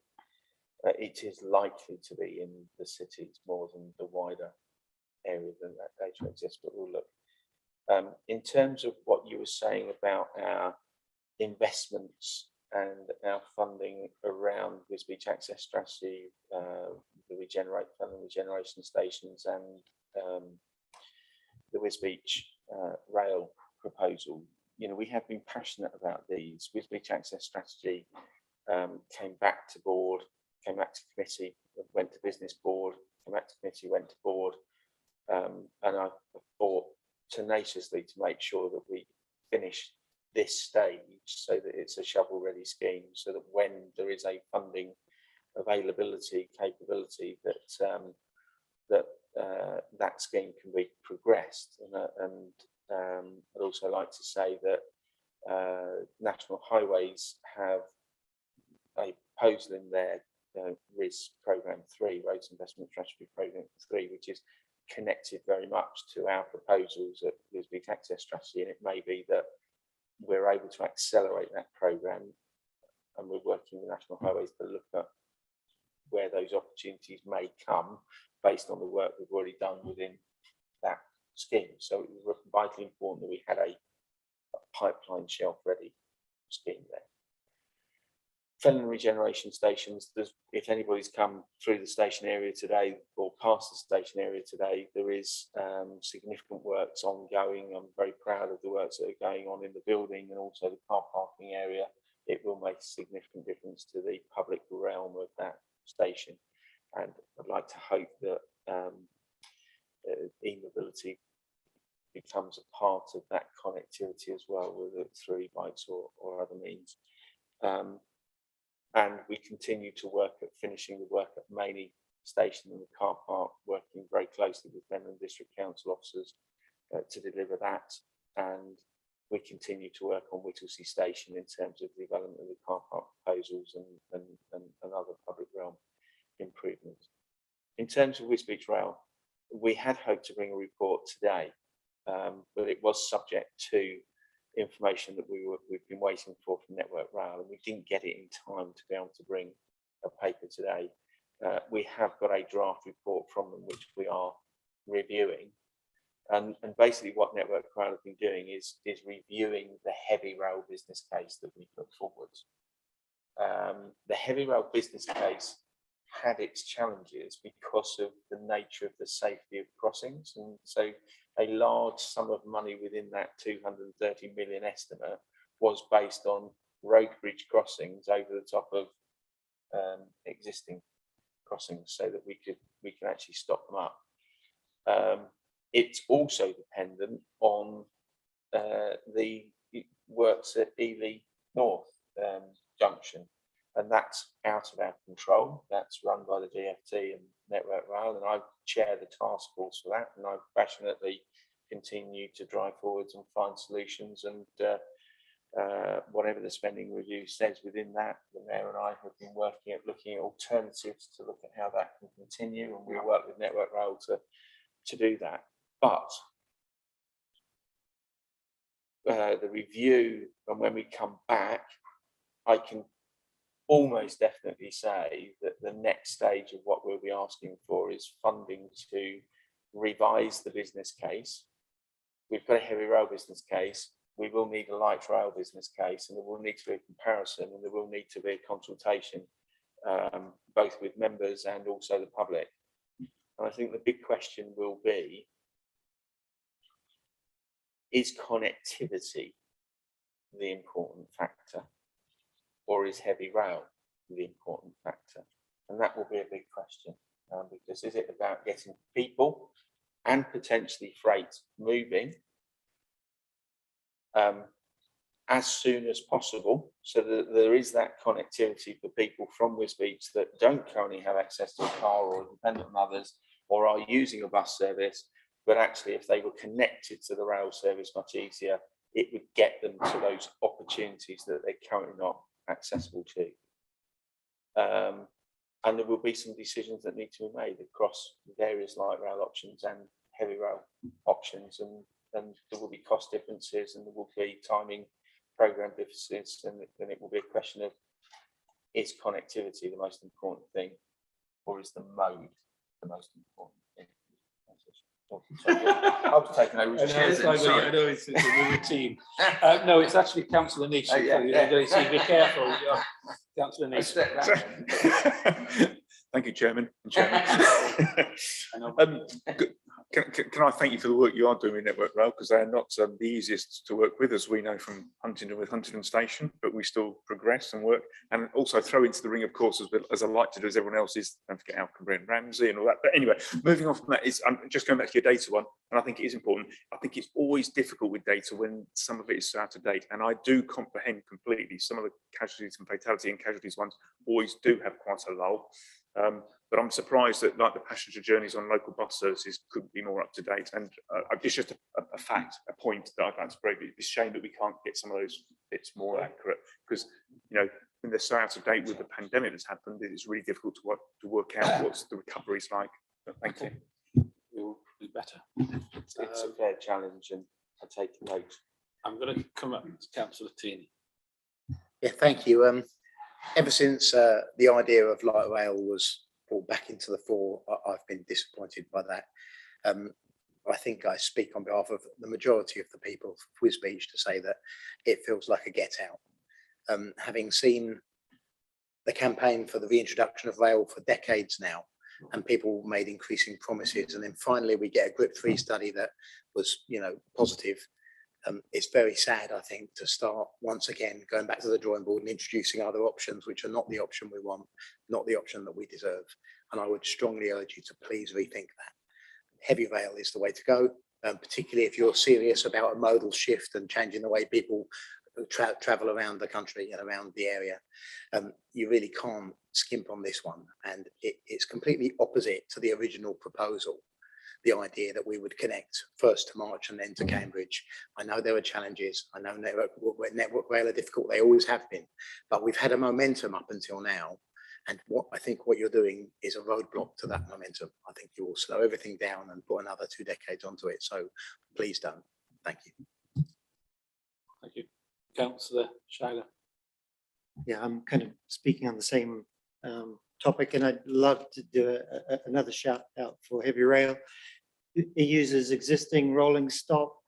You have the potential for freight to get things out of HGVs, all that sort of stuff. But I'd like also to draw the attention to something that's more in line with highways, and that's the ongoing maintenance. With heavy rail, it's a known quantity. With something new, there can be other things. And also from our experience on highways with guided bus, which is also something quite new, there are possibilities of shocks, both financial and legal, when you deal with something that is a little bit out of the box. So again, I would say that heavy rail is a known quantity. Thank you. Okay. Comments? Okay. Thank you all. The report recommendations, the committee is invited to recommend the Combined Authority Board. Sorry, that's but, there's no vote required, and it's more just noting the January budget and performance monitoring update. I will take it as noted, and with that, I will then give you the update that the date of the next meeting of the Transport and Infrastructure Committee is scheduled for the 25th of April 2022. So if you want to put that in your diaries. Thank you for coming today. In between now and then will be Easter, so have a good Easter. And I'm going to close the meeting. Thank you for all the input from those listening in and for those who gave us some to report. Thank you. Okay. Well, good team.